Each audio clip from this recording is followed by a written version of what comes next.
Chapter 1152. Listening to the long sound of the horn coming from behind the mist, Brando let out a long sigh. He didn't say anything. He just turned around silently, leaving the long sound of the horn behind him, and walked down the dune. Malucha also turned his head to take a look. Then he strode forward to catch up. Behind him, Faith finally shut her mouth. White Mist looked at the little guy in surprise. She wondered what kind of power could make a fairy become silent. "Will we go back?" Faith asked. "Maybe." White Mist was stunned for a moment, and finally understood what the little guy was worried about. But after today, everything may change beyond recognition. If we can defeat the Twilight Dragon, when we return to the shallow sea, what we see may not be what we see today. Time never turns back. "If you leave your hometown, you will never be able to go back," Malucha said emotionally. He remembered the time when he left the shallow sea. When he returned after thousands of years, the people he saw were no longer the familiar faces. Sigh. Faith sighed. Even the usually optimistic little fairy was a little sad. For a moment, the atmosphere of the whole team was a little gloomy. But fortunately, she quickly recovered and threw her previous melancholy to the back of her mind. "But we will always make a lot of new friends, won't we?" Lute, who was sitting on Brando's shoulder, looked at her like she was an idiot. "Speaking of which, why did you think of this?" White Mist asked Faith curiously. In her opinion, this little fairy was a heartless character. It was rare to see her focus on something. "I miss Miss Tata a little," Faith thought for a moment, then answered seriously. "Miss Tata?" White Mist was surprised. "Madame Tilius, do you like her a lot?"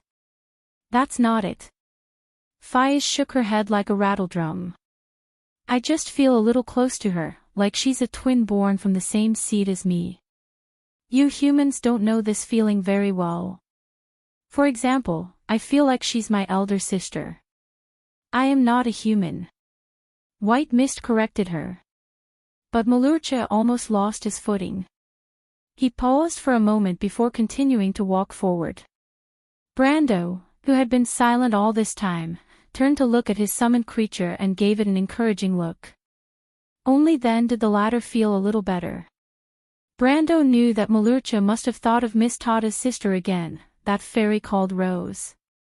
Some memories were so profound that you would never be able to forget them, whether it was before or after death. At this moment, he couldn't help but think of some distant memories. It was still in the forest of Bucci. The bonfire that was dancing was the gaze of a true knight. Although it had died a long time ago, it had never let go of its obsession with its motherland. It wasn't until a very long time later that this obsession turned into a painful torment that gnawed at its soul day and night. It turned into a sword and protected a kingdom. He also thought of the experience of fighting side by side with everyone in the Amber Sword. It was a journey of laughter, sadness, achievement mixed with tears. The ending wasn't perfect, but it wasn't completely useless. At least this dream reappeared in his heart, making it no longer seem like a simple game. And he was considered lucky compared to Abdon. He was able to be in a dream, or perhaps it was his own dream. Brando sometimes wondered if he had died. His experience at this moment was just to make up for the regrets in his heart. But he was able to regain everything he had lost in this dream. He changed the fate of many people and prevented many destined tragedies from happening again. Although Won's history was falling apart before his eyes, becoming unfamiliar and unreachable, and even the entire world was on the verge of collapse and was about to fall into an irreversible fate of destruction. But strangely, this time he didn't feel much regret in his heart. Because he did his best and left no regrets. Whether it was Erwin, Princess Griffin, Freya, Scarlet, Medisha, or the Roman, the merchant lady, his fiancée. He looked at the road in front of him. It was a grey road that was completely different from the land of Wonde. At the end of this road, he thought that perhaps it was the end of his dream.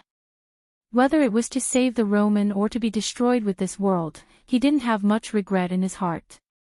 He thought that perhaps this was the end of a distant memory. At the end of everything, it was the eternal silence and the end. But this time, there were many people with him. It wasn't just Miss Tata and the Termosian people. He saw many people's faces from the same gaze. Those people were Black Tea, Pulley, Shadow, and his former comrades in The Amber Sword. He felt as if everyone came to his side. And this time, there was also a senior accompanying him. Just like the final battle in the Crimson Valley. He still remembered the cold rain at that time. Lute, Brando suddenly asked, "Where is the fire scepter?" Lute sat on his shoulder, turned his head to look at Brando's side face, shook his head and said, "It is in the Mountain of Quenching Storm, right here." Miss Tata said that there is no concept of space in the Mountain of Quenching Storm. Where we can go here depends on where we want to go. The yearning in our hearts is like a bridge, connecting each other's arrival. In other words, Brando said, the fire fairies only know that it is here, but no one knows where it is. Only when it wants to see us can we find it. To put it simply, it was to leave it for the fated person. Brendel knew that the Amber Sword liked to do this kind of thing, and he hated it. But Lute shook his head seriously. He replied with certainty, "No, you will definitely find the fire scepter." Why? Because Miss Tata and I both believe in this. You should also believe that you can do it, Mr. Brando. If you can't do it, then there is no hope in this world. Brando did not agree with this statement. Although he was not a doctrinaire materialist, sometimes he would prefer to believe in the former. Subjective initiative was important, but some objective facts would not change because of one's will. Of course I believe in it, but this may not solve the problem. Brando replied, "We can't just walk aimlessly here, right? Although I have no doubt about your and Miss Tata's vision, it doesn't change the fact that we still don't know how to find the fire scepter, right?" He thought he was being straightforward enough, but he did not expect Lute to be stubborn beyond his imagination. The Blessed of Forsyth shook his head firmly and said, "Sometimes, if you want to, then you will definitely find it. This is the Mountain of Quenching Storm. If you still retain the logic of the earth, then it will not work." He's right, Brando. At this time, White Mist also stopped the meaningless conversation with Fias. She turned to Brando and said, "This is outside of the elemental plane. It is the world of spirit and will. You must understand this. Try to abandon some common sense and strengthen your belief." Then what should I do? Brando could not ignore White Mist's advice. "As I said, believe that you can find it. Strengthen your belief, Mr. Brando." Lute replied, "This is actually very simple. You just have to let go of the absurdity in your heart. And this experience will be very useful for you. The extreme plane is to abandon some common sense of wound and integrate into the essence of the world. In the world of laws, will and spirit are the most important." White Mist added. Brendel furrowed his brows. No matter how he said it, he really did not know where to start. It was like a person who was used to walking normally and could not get used to walking backwards, let alone running. Lute said to strengthen his belief and let go of the absurdity in his heart. Then what should he do? Should he just say in his heart, "Scepter of fire, quickly appear. I will definitely find you," and that would be enough? That would be a little too ridiculous. Brando's heart was filled with this somewhat irritating thought. But just as he was about to say it in his heart, he suddenly opened his mouth in shock. All of a sudden, he saw a towering mountain peak appear behind the fog. He could point to the heavens and swear in the name of Martha and all the gods and Buddhas that a second ago, there was definitely no such mountain in front of them. Brando was a little shocked. This kind of thing completely overturned his common sense. They were clearly in the gray stone wilderness, which was very close to the shallow gray bay. He still remembered that when he had just walked down from the nearby cliff headland, there was a low, uneven wilderness in front of him. That's right, the shallow gray bay. Brando hurriedly turned his head and found that the shallow gray bay was still behind him. Behind the mist, he could even see the long white trails left behind by the Termosian fleet disappearing on the surface of the sea. But when he turned his head again, his eyes could not help but widen even more. Because in front of him was no longer a towering mountain. To be precise, it was a mountain range. The shadows of the mountains overlapped with each other, stretching and undulating, forming a high gray wall. Even without being reminded, Brando knew that it was the mountain of stopping the storm. The sacred mountain of the wind elemental plane. And in front of him, on the tallest mountain peak, lightning surrounded it. Between the clouds and the top of the mountain, there seemed to be something like an extremely magnificent building complex. What is this? Brando could not help but ask Prince Lute on his shoulder, how did this come about? You really did it, Flaming Blade's adorer.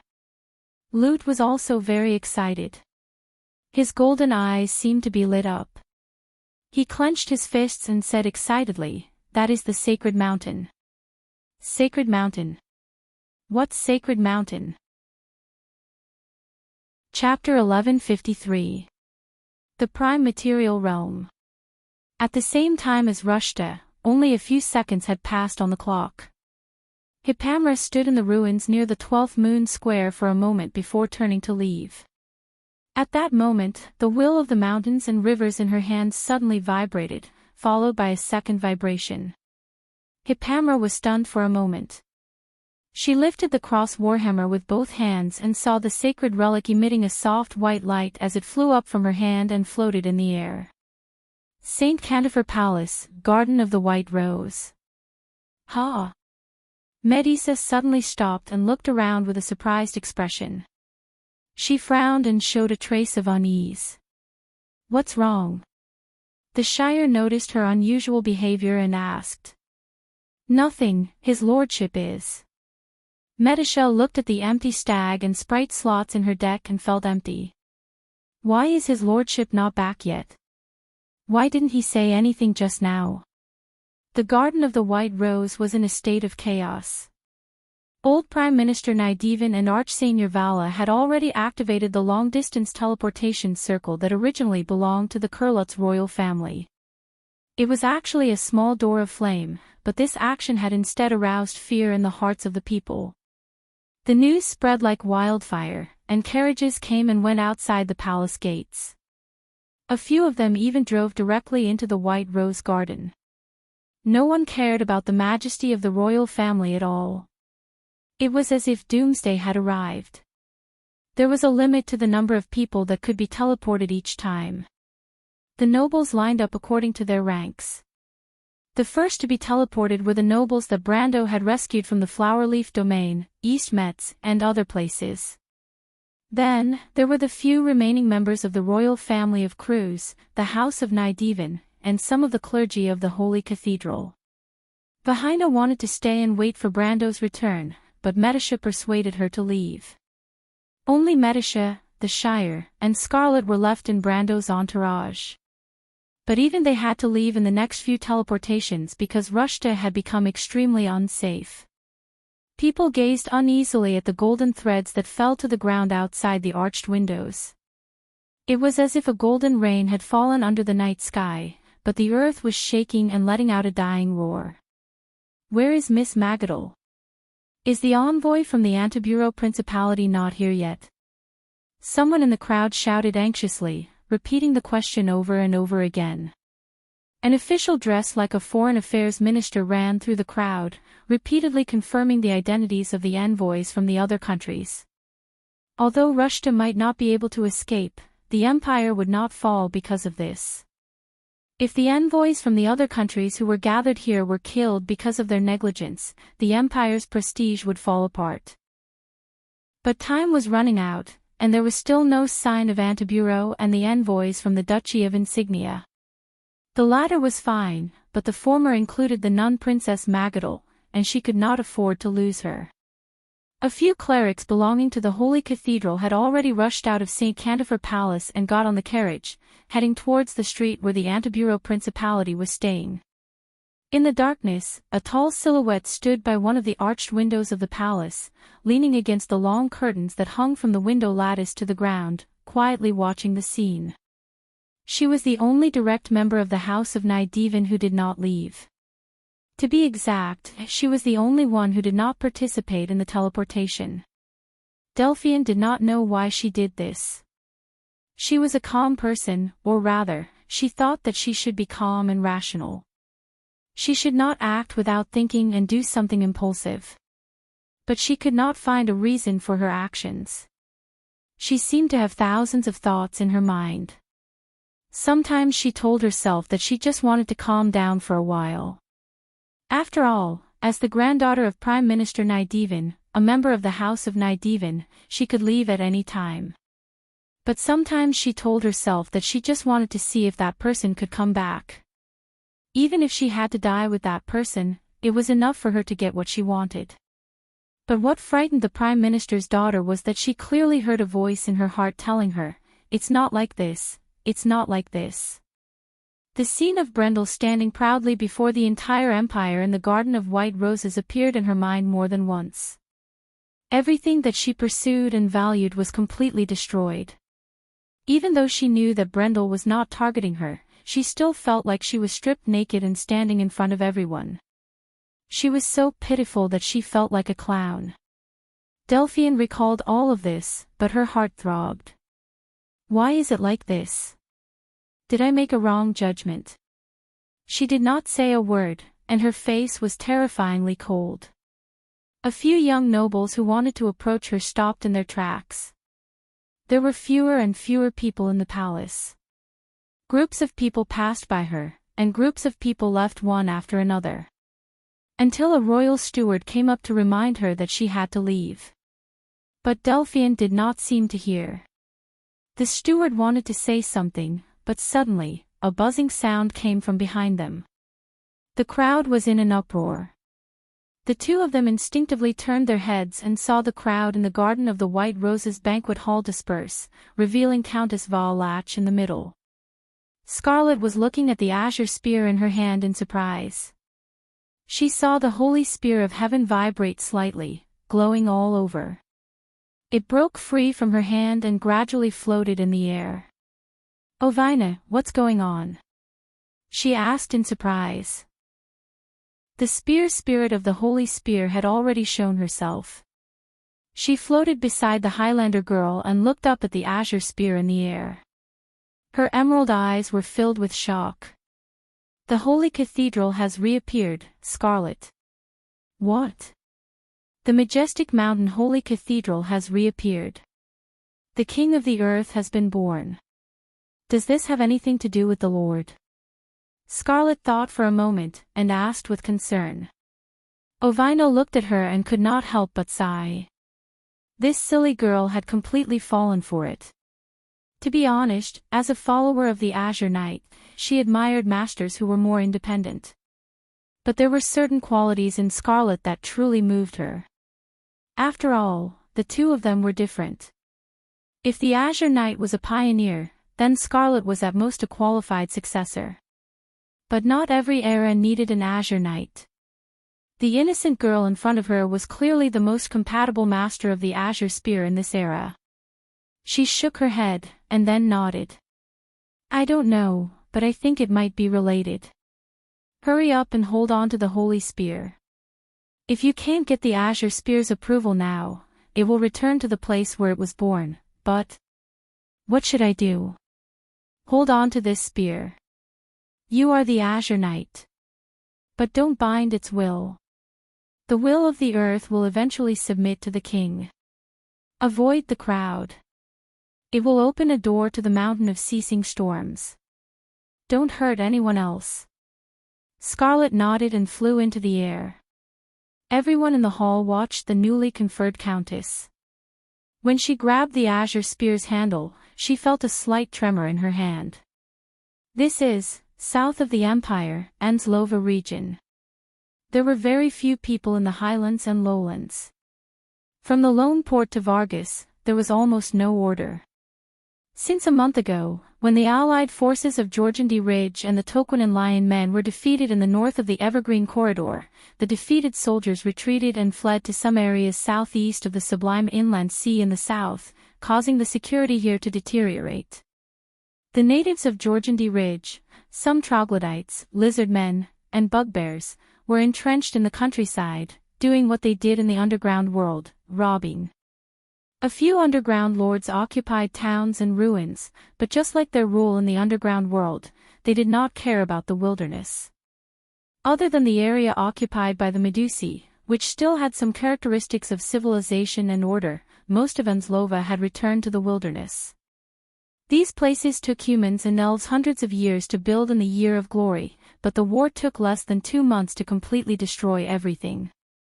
A fleet was slowly sailing above the clouds.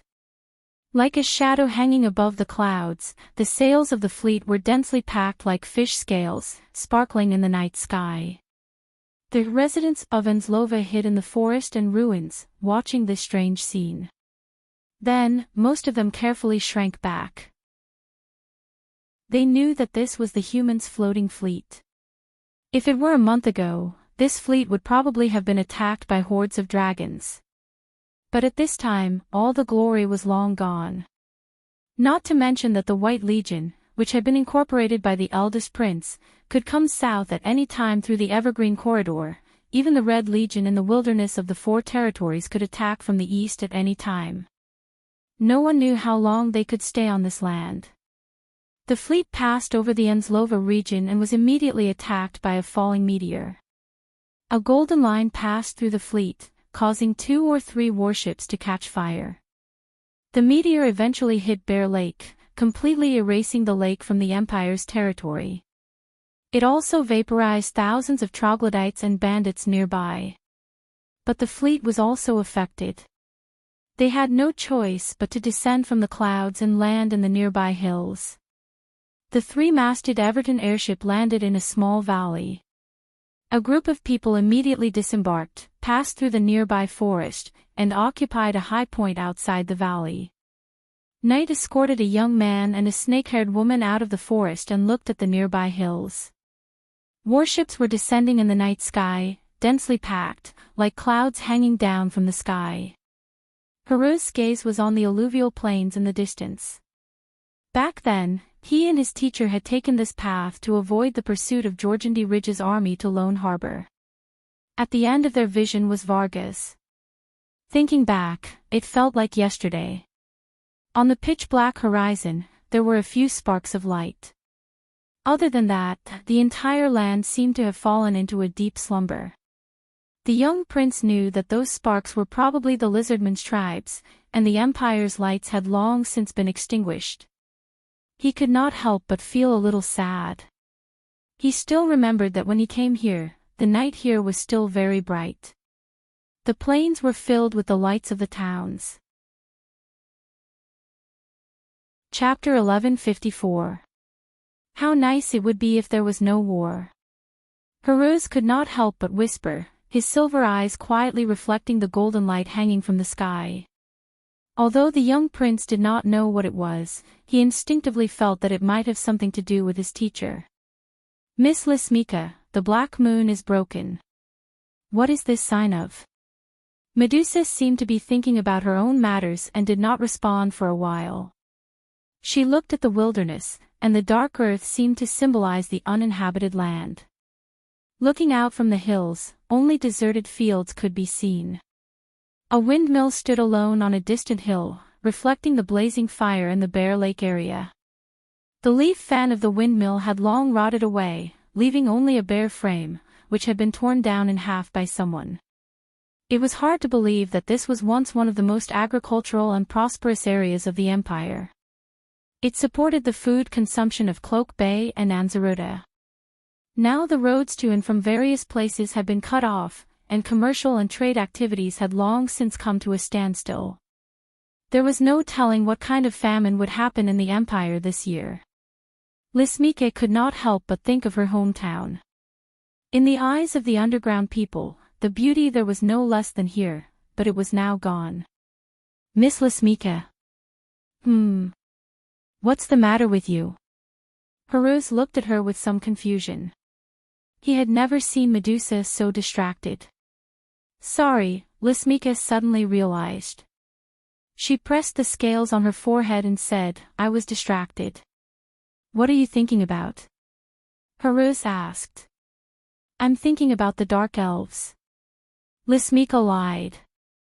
But it was not a complete lie. Around the middle of autumn, a clan of dark elves came to the surface and established their own territory far away from Medusa's territory. They brought long-awaited news from the underground world to the underground residents of the surface world. The demons had crossed the ash tip and began to attack the area above the beehive. Although Valhalla's fleet sailed in the sky, when they were not performing the teleportation jump, they still sent people to the ground every day to collect information about the nearby areas. One was to confirm possible enemy information, and the other was to replenish food and water. Of course, in a barren place like Enzlova, the former was more of a factor. The fleet had already inquired about the dark elves that Lysimika mentioned a few days ago. Others only treated it as a topic of conversation, but it was of great significance to Lysimika. Are you homesick, Lesmika? Heartwarming asked in a low voice. I don't have a home, Your Highness. Heartwarming looked at her curiously. Lysimika sighed and explained, I was once a slave of a demon. People who are treated as slaves have no home. We were expelled from our homes and lost what we originally belonged to. Heartwarming was a little sad when he heard this and hurriedly said, Miss Lesmika, maybe you can ask teacher to help you. He once defeated those demons, so he must have a way. Heartwarming appeared to have full confidence in Brando. In his opinion, Brando was probably omnipotent, at least he had never let his student down. Lesmika glanced at the little prince and shook her head. She did have such an idea, but until today, the fall of the black moon meant the coming of dusk, and she understood that the demon's strange movements might have come from this. If it was the end of the world, the young man and the Bugas could not change all this. Thinking of this, she could not help but press the pendant of the necklace on her chest. But it was at this moment that the necklace vibrated slightly. Lesmika was horrified. She raised her head, her prismatic eyes staring at the dark woods not far away, and shouted in a low voice, Who's there? There was a low exclamation of surprise in the forest. Lesmika, is that you? Heartwarming did not know what was going on, and he could not help but look around. The knight in the woods behind noticed the movement here and drew his sword. Then he saw Miss Medusa next to him frozen in place as if she had been petrified. Kaya? Lesmika asked tentatively. There was a cheer from the forest. Then, a young girl holding a longbow and wearing a long cloak jumped down from the tree. Her hood was folded behind her neck, revealing a head of beautiful white hair and pointy ears under the moonlight. She was obviously an elf, but her body was much shorter than the average wind elf and silver elf. Her skin was dark, and the sides of her straight nose were slightly sunken. In her eye sockets were a pair of eyes that sparkled like rubies, making people subconsciously think of certain legendary vampires. But there was no doubt that the other party was not an undead, but a distant relative of the elves in the underground world, a dark elf. Heartwarming did not expect Lesmika to appear as soon as she mentioned these dark elves to him. And it seemed that this dark elf girl knew Miss Medusa beside him. The moment the dark elf girl Kaya saw Lesmika, she could not help but let out a cry of excitement. She threw away her longbow and rushed over, hugging Lesmika tightly. Miss Medusa hurriedly stopped the knight who was approaching from behind, and then hugged the little girl. She was also a little excited. She first held the other's face and looked at it carefully, then kissed the other's forehead according to the Medusa's etiquette. Heartwarming had been with her for a long time, and he knew that this etiquette was used by the Medusas to the people closest to them. He could not help but look at the dark elf girl with some curiosity. In some of the knowledge that Brando had taught him about Georgandy Ridge, the dark elves were independent, and this matriarchal society had nothing to do with the other residents of the underground. Lesmika and Kaya chattered in the underground language for a long time before Lesmika took the latter's hand to Heroes and introduced her to him. Your Highness, this is Kaya. I met her in the demon slave camp. She has saved me several times. Sister Lysimika has also saved me several times, Kaya said, her pronunciation perfect. This dark elf girl actually knew the language of the ground, and her intonation was also very standard. Greetings, Your Highness, human prince. Joksha is protecting you. Heroes knew that Joksha was the spider goddess, but she was also Martha. She was similar to the goddess of the dead moon that the undead believed in, but was actually just a side of order. Hello, Miss Kaya. He nodded politely and then looked at Lady Medusa. Clearly, he had not figured out what was going on. Kaya brought news about the underground.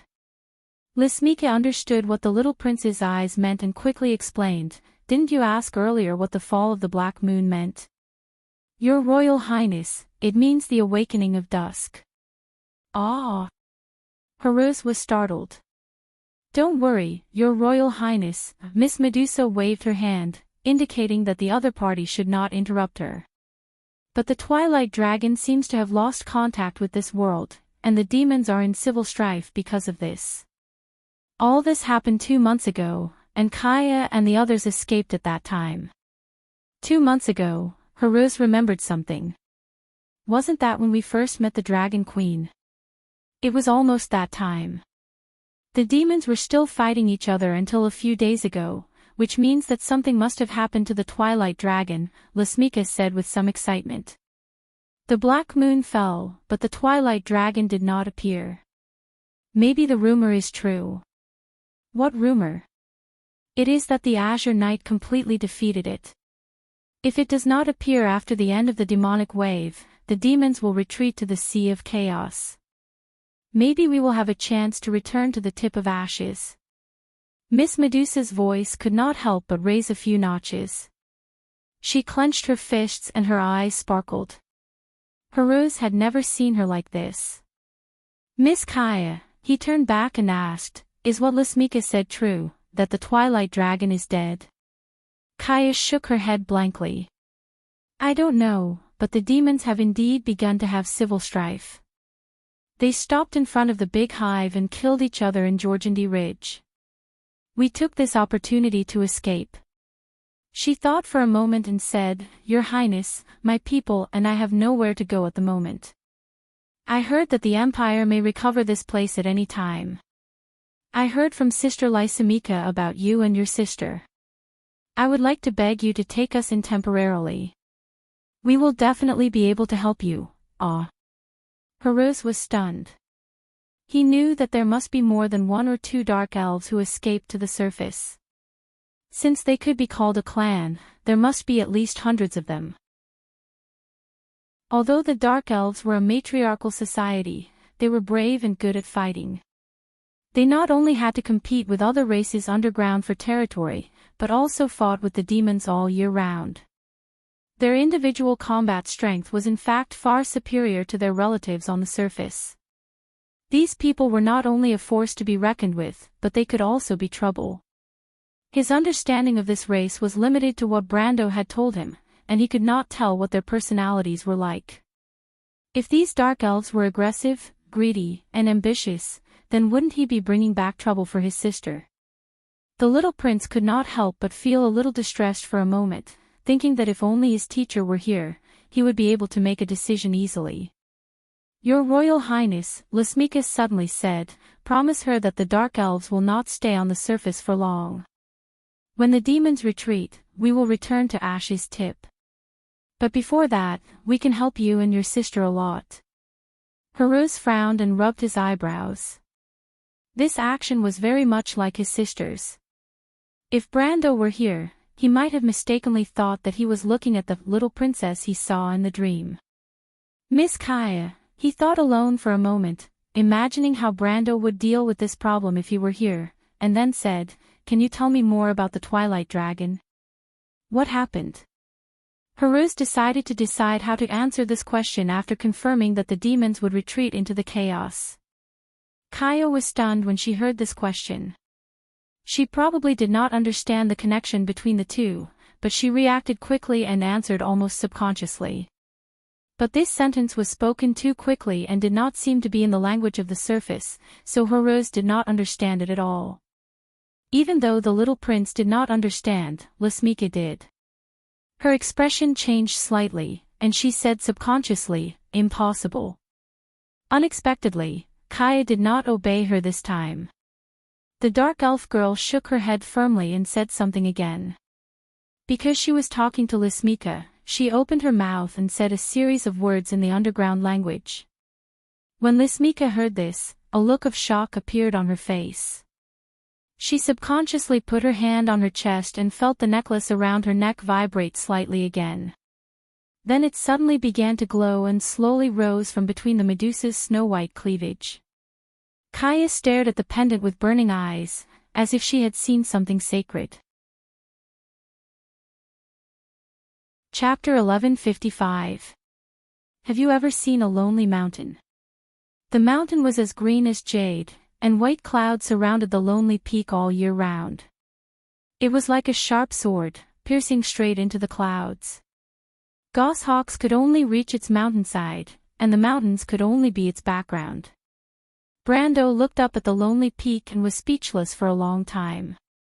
He thought that the mountains of the Loop of Trade Winds were majestic, and the mountains of Algash were steep, but they had to crawl and submit in front of this lonely peak, like a king.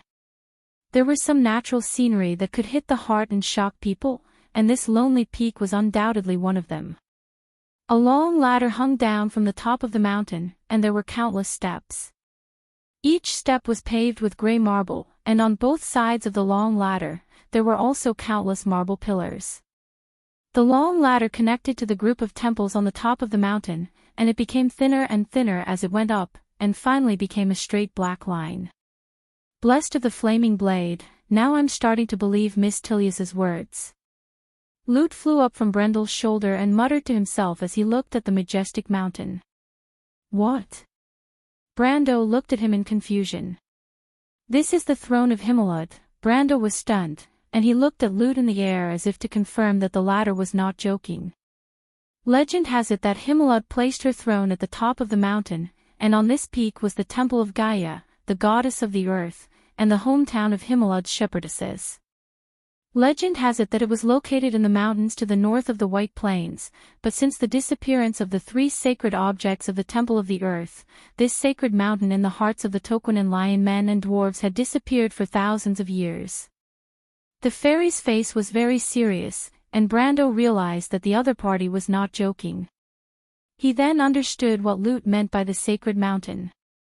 That was the sacred mountain in the hearts of the Toquinen lion men and dwarves. But shouldn't it be in Wound? No, Lute shook his head.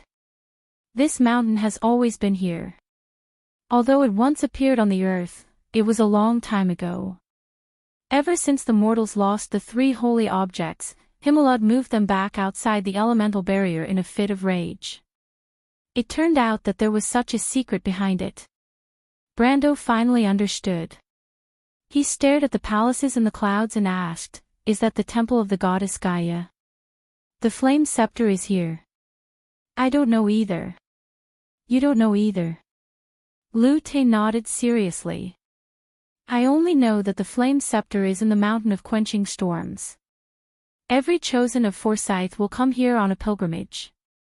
Only those recognized by the golden flame can decide the fate of the fire fairies. The fairy kings of each generation generally don't talk about their trial process, so most of the people of Forsyth don't know the specific location of the flame scepter. But, he continued, it's very likely to be here, up here. Brando looked up the stairs. The marble pillars on both sides of the stairs were engraved with ancient runes. This was a pilgrimage path. For thousands of years, the believers gently touched these pillars with their hands and walked up the stone stairs step by step, chanting sacred prayers until they reached the top of the mountain. His eyes looked far into the distance, as if he had crossed the river of time and saw scenes that belonged to that era. The shepherdesses wore holy robes and held shepherding staffs. They covered the stone steps with a thin layer of soil to symbolize that the people of the earth lived and prospered on the ground, passing down the teachings of the goddess from generation to generation. It was not until a long time later that Brando retracted his gaze. He took a step forward, but Lute stopped him and said, "Wait, do you know who the last person who summoned the sacred mountain was?" Brando stopped, looked at Lute, and replied, "Wasn't that your fire fairy?" "The last fire fairy king." Lute shook his head like a rattledrum. "That's not the same, I'm talking about mortals." "No. Perhaps they can't be considered as mortals." He looked at Brendel with a conflicted expression. "It should be someone like you. Someone like me, a planeswalker." "Maybe you can say that, but not exactly. It's more or less like you." "Do you know who it is?" Then, without waiting for Brando to answer, he continued, "The blessed of the flaming blade, the sacred mountain means something completely different to people like you. It's a trial." By this time, Brando had already guessed who Lute was talking about. "The lofty mountain trial, the night of the azure sky." Lute nodded, looked at him silently, and murmured, "Miss Tilius's prophecy may be true. The lofty mountain trial is just the beginning, but it's the highest standard." "You mean, that trial isn't the only one?" "Of course it's not the only one. It's a trial for those who recognize the 7 sacred objects. The previous dark dragons could only get the king's trial." "The previous dark dragons. They're candidates." Malurcha carried Fias and White Mist and followed. White Mist answered, but they might not be recognized. In earlier eras, they weren't the only ones. But regarding the content of the trial, Odin never mentioned it. No one, including the Witch Empress, knows. The little fairy seemed to be hesitating. He seemed to want to express something, but he couldn't say it. In the end, he said, "The blessed of the flaming blade, once you take this step, there's no turning back. There's danger. Danger you can't imagine."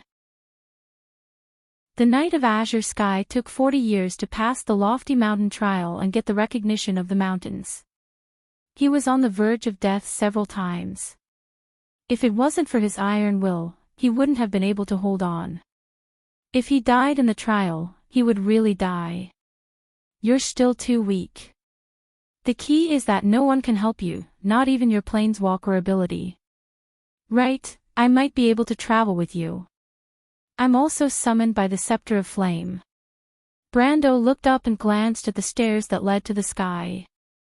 Then he turned around and said to the others behind him, "Wait for me here." As he spoke, he took a step forward without hesitation and stepped onto the first stone staircase of Himelad's throne. "Wait for me!" Lute shouted and rushed up. But just as he flew up the stairs, he found that he had lost sight of Brando. Brando found that the moment he landed, the stairs disappeared. The marble pillars on both sides of the stairs also disappeared. The sacred mountain disappeared, and the palaces on the mountain peak naturally disappeared as well. A gust of biting cold wind blew in his face, and only then did he realize that he was in the middle of a snow-covered mountain range. The wind whistled between the mountains, and the mountain peaks were like exposed rocks that were as sharp as blades. The sky was gloomy, as if it was cast in lead. When the second gust of cold wind whistled, Brando felt a bone-piercing chill. This chill seemed to be able to penetrate his tough skin and reach his bones and internal organs. It froze his blood that was flowing like molten steel after reaching the extreme state. His powerful strength seemed to have disappeared, and he shivered in the cold like an ordinary person. Although Brando knew that this was just an illusion, he only needed to open the system to know that his strength had not decreased, but had increased. The Termosian robe he was wearing had been replaced by a double-layered chainmail. Between the seams of the chainmail, there was a thick layer of mink fur on top of the chainmail. The inside of the chainmail was padded with thick velvet, and there was also a layer of silk on the inside. The inner layer of the metal gloves was filled with the best deerskin and velvet, and there was also a thick layer of soft metal underneath the iron gauntlets. He also had a long bearskin shawl and a cloak. The craftsmanship was enough to put any craftsman of Ampier's seal to shame. Brando didn't even need to confirm the name of this set of armor. It was Corell's courage, the hero's armor, and it was also equipped with a cold protection kit. Each piece was carefully selected by him from the market. Although it couldn't be compared to the magic kits that the rich used, it was at least the best of the best. He raised the sword in his hand. He didn't need to look at it. Just from the feel of the metal gloves, he could tell that it was an authentic Grecian sword. It was a two-handed greatsword. During combat, one would even need to hold the blade in one hand and the hilt in the other. The metal gloves were prepared for this purpose. This sword was called Engraved Spirit, one of the nemeses of the undead. This was the equipment he used in the last battle in the Al-Kash Mountains. Except for the items that he had prepared in his backpack, he didn't miss even the slightest detail. The blood in his body formed a perfect cycle, surging endlessly. Every inch of his muscles was like a sculpture. Every breath he took was long and powerful. The domain around his body had disappeared, and in its place was law and order that seemed to have merged with the whole world. Brando turned the sword upside down and used his finger to gently cut the blade. A drop of silver blood flowed out of the wound, and it healed in an instant. He exhaled softly. Perfect body, silver body. This was his peak state in the game. But where was this place? Brando looked around and finally remembered that he was in a trial. But why did the legendary majestic mountain Tesh change his state to the last moment before he transmigrated to this world? He didn't know. Could it be that this trial was purely for the soul? Just as this thought appeared in his mind, another gust of cold wind hit him in the face. The biting cold of the north wind was like a knife hitting his face. It was so cold that he almost felt his skin cracking. He did not dare to touch his cheeks, for fear that there were already a few cuts there. In this extreme environment, before blood could flow out, it would freeze and scab. It was not impossible for him to accidentally tear off a piece of skin on his face. Chapter 1156. His silver body was like a piece of paper in this cold wind, and Brando finally understood why the Azure Knight had to go through so many life and death situations here. When he exhaled, the mist actually turned into ice shards that rustled down. Brando was shocked, and only then did he understand how terrifying the cold was. This was not a good place to stay for long, he immediately thought. He looked up and saw that he was on top of a glacier, and in front of him was a vast expanse of whiteness, as if it was a path. He looked back and saw that there was a bottomless abyss behind him. When he moved his feet slightly, countless ice shards rolled down until they disappeared. The abyss was pitch black, and it was impossible to see how deep it was. Brando shivered. Although he still did not understand the purpose of this trial, the most important thing was obviously to leave this damned place. He was not unfamiliar with similar trials. There had been such trials from the Limiter to the Sage Domain. Of course, the difficulty was not as high as this one. In theory, such trials were like a dream, but Lutz said that if he died in this dream, he would really die. Brando definitely did not want to test it and challenge whether it was real or fake. However, such trials usually had a clear goal, which was to complete a certain quest or kill a certain monster. However, it was rare for one to be thrown into an inexplicably harsh environment like this. What was the purpose of this trial? Was it purely to survive? Brando felt that it was not that simple. He thought back to the trial of the Azure Knight. There were too many legends about this legend, and it was even written into many poems that circulated in Woned. The contents of these poems were mostly similar, but the final result was that the Azure Knight was recognized by the mountains and obtained the Holy Lance of Heaven. So, was the purpose of this trial to find something?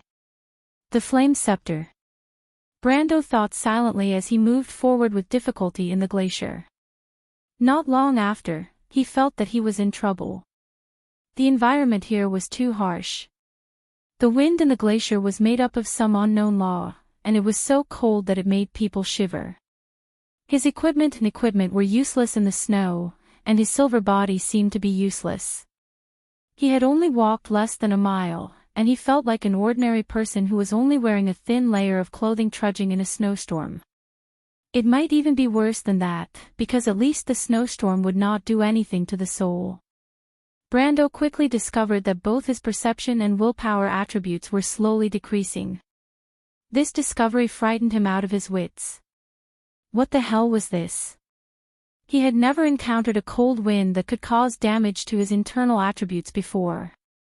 Not to mention encountering it, he had never even imagined it before.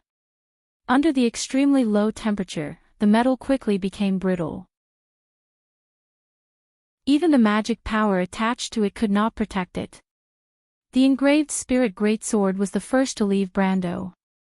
When he used it to support his body, the two-handed sword first broke into countless pieces with a crack. It almost made Brando fall into the snow. This almost made him break out in a cold sweat because he was not sure if he would have the strength to stand up again if he fell. But just as the cold sweat appeared, it immediately turned to frost, and his body temperature dropped even further. Brando could only throw away his sword and stagger forward. At this time, he began to miss the flaming blade and the shallow sea sword. The former could provide him with warmth, and the latter could at least be immune to or at least greatly reduce the damage from the cold. However, he also understood that if this trial didn't restore his strength in the battle with Alkash, he would have turned into a popsicle as soon as he was thrown into this world. So Brando was not in the mood to complain. Of course, in fact, he did not have the strength to complain. He did not know how long he had been walking on the glacier. The world of white wind whistled as if there was no end, and his strength was quietly slipping away bit by bit, just like the temperature that had been gone for a long time. He had a perfect silver body. Although the silver blood of players was not comparable to a demigod, it was at least second to the level of a demigod like the angel Iroma. Legend had it that Tonkas, the son of God, once chased Leviathan at the end of the world for 100 years without rest. In the chaos where the laws collapsed, even the gods had to constantly consume the power of order to maintain the laws of their existence. But even so, no one had heard of Tonkas dying of exhaustion outside the elemental barrier. But Brando felt that he had only walked for a few days and nights in the snowfield, and his strength was on the verge of exhaustion. He began to feel that his vision was narrowing, and the edges of his vision were turning black. His breathing became heavier, and the cold air stung his nasal cavity. The sound of his lungs was like the struggle of a dying man, or a broken bellows performing its last duty. Not to mention that he had perfected his silver-tier body in the game. Even in this world, he rarely felt this way after he had stepped into the gold-tier realm. This was fatigue. For champions with hundreds and thousands of constitution, it was a joke that they would feel tired and tired. In a short period of time, his will and perceptive sense attributes were reduced by nearly 1/10. But the scenery in front of him remained the same. Brando did not know when this journey would end, nor did he know what this damned trial wanted him to do. Perhaps it wanted him to continue walking until he obtained the recognition of the mountains. But who knew what the hell the recognition of the mountains was? He walked for another 2 or 3 days, and the scenery in front of him still did not change. Later on, he was almost numb, and his mind was blank. Originally, he could still feel the loss of his strength, but now, he could only move forward instinctively. Half a month later, Brando's speed began to slow down. Every few steps, he had to stop and rest for a long time. He felt that his eyelids were as heavy as a few thousand pounds, but he instinctively did not dare to close them. He staggered and staggered forward, but he never sat down, let alone collapsed in the snow. This was because Brando knew that once he stopped, he might stay here forever. But his mind was not very clear, and he did not have the time to think about the trial. It was as if his mind was in chaos, and there was only one thought left to support his actions. Live. 1 month, 2 months, and in the blink of an eye, half a year had passed. Even the strength of a sage had finally reached the point of exhaustion. On this day, Brando finally fell heavily into the snow, and the piercing cold and pain woke him up at once. But as he lay in the snow, he realized that he didn't have any strength to get up. He just lay on the ground quietly, staring at the lead-gray sky, allowing the cold to seep into his limbs and bones. He began to lose feeling in his hands, his feet, the area below his knees, and then from his elbows all the way to his shoulders. He lost all feeling. Brando tried to mobilize the power of the law in his body, but the order seemed to have collapsed. His gaze passed through his extreme plane and saw a quiet universe. It was pitch black, without the slightest sign of life, as if there was only endless low temperature and cold. The stars were also extinguished, as if the dust left behind after a star burned out was still suspended in the void. The whole world no longer had a trace of life, and all the laws and order were shattered into pieces, no longer responding to anyone's call. This was the dusk of the gods and the world. Brando suddenly had such a realization in his heart. When a god died, it might see a world like this.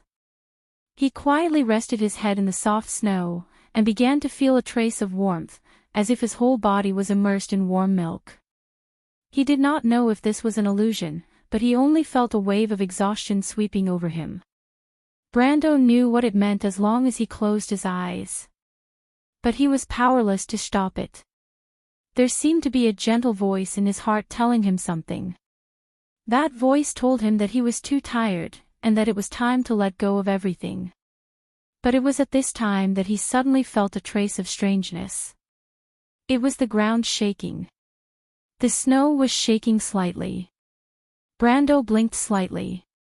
He almost did not have the strength to make this simple action, but he quickly realized that this was not an illusion of a dying man.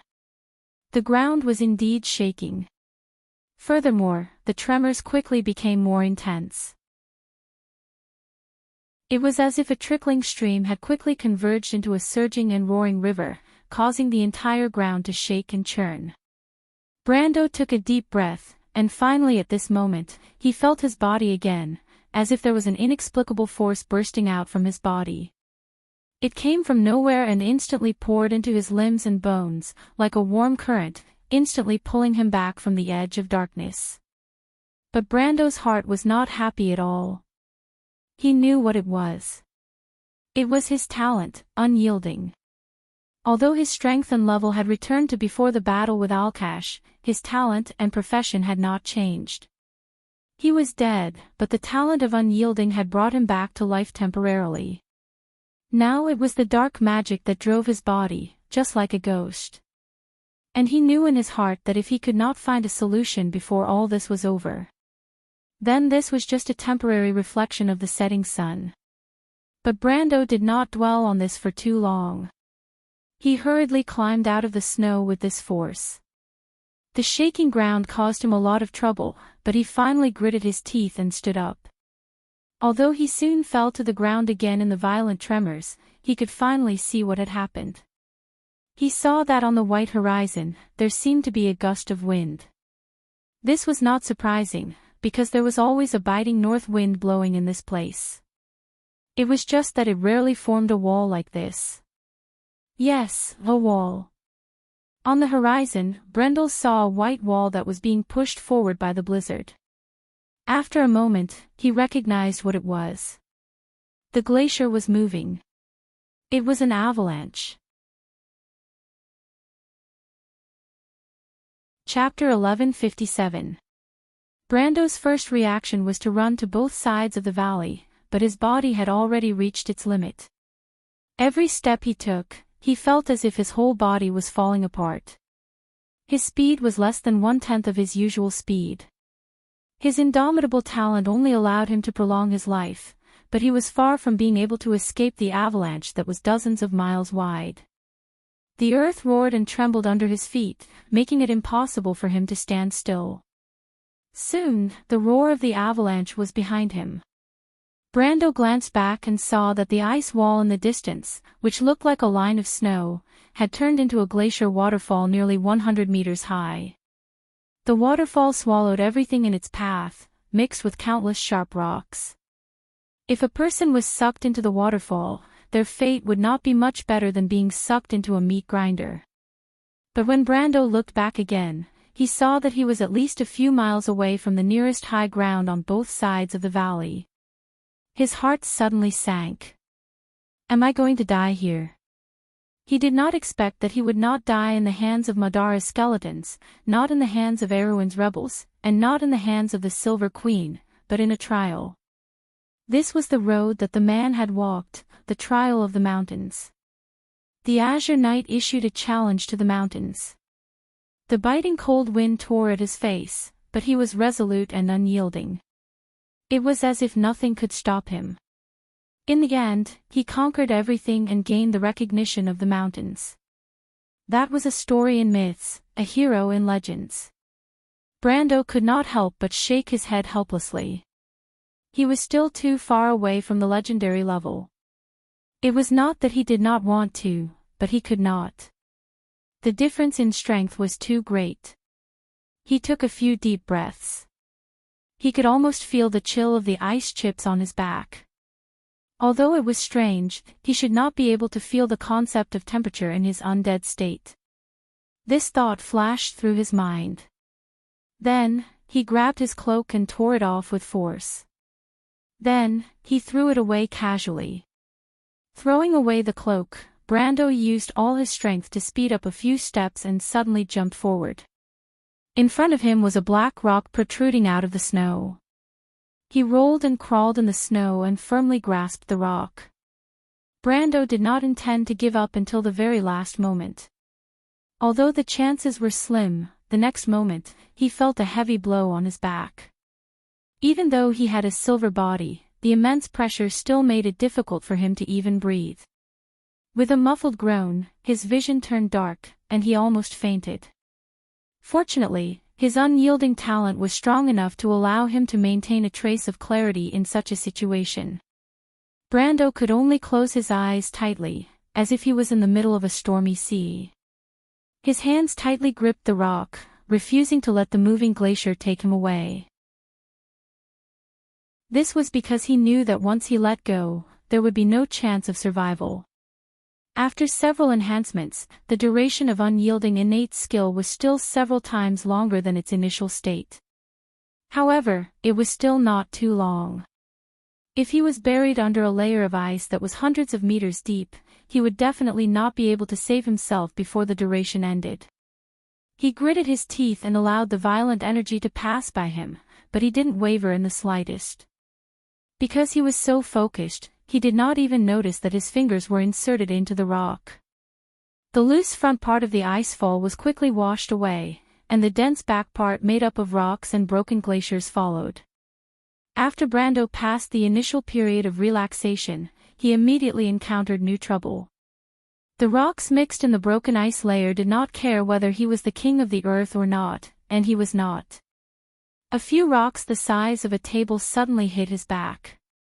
Normally, such an attack would be like a tickle to a silver body, but here, Brando heard a series of crisp sounds coming from his back, and then a sharp pain swept over him. He immediately understood that it was the sound of his ribs breaking, but before he could let out a scream, a huge force pressed him down on the rock like an ant. Brando did not have any room to resist, and the air was quickly squeezed out of his lungs. If it was not for the fact that he did not need to breathe under the unyielding talent, this would have been enough to take away half of his life. But it was this blow that gave him the hope of survival. Brando quickly realized that the most difficult moment was over. Physical damage was not enough to make the unyielding talent ineffective. No matter how much damage he suffered, he could use the Angel's Heart bottle to recover after this wave of glaciers passed. As mentioned before, although this trial had changed his equipment and status, his backpack and items had not changed. The Thunder God's belt, the Horn of Commendation, and even the floating sphere that Miss Tada had given him were all considered equipment. However, the Angel's Heart bottle was a genuine item that could be used. It was currently lying safely in his backpack. In fact, if it was not for the fact that the angel's heart bottle could not restore his stamina, he would not have to go through so much trouble. Although he did not feel that the speed of the glacier had decreased, the duration of the unyielding talent was still very long. The speed of the avalanche was too fast, and it would pass by here soon. But what Brando did not expect was that just when he thought that he had escaped disaster, the rock he was leaning against suddenly shook slightly, and then tilted in the direction of the glacier. Brando's heart thumped, and he suddenly fell to the bottom of the valley. He had thought of everything, but he did not expect that the rock he was relying on would be the first to give way. If it was taken away by the glacier, everything would be over. Of course, he could not allow such a thing to happen. He immediately tried his best to mobilize his power of law. He knew that at this time, only the law of space could save him, but what made him despair was that just like before, the elements of space and time seemed to be frozen by the cold of this world, and there was no response to his call at all. After half a year of trekking in this extreme world, he had already exhausted his last trace of stamina and element power. But Brando still had a way. Give up the profession level. Give up the elementalist profession level. He ordered decisively. On his system panel, the elementalist profession level quickly disappeared, and almost instantly, it disappeared from his profession list. Giving up the profession level to gain experience, and then using the experience to convert order points, because this conversion was irreversible, almost no one in the game would do this. But Brando did not have a choice.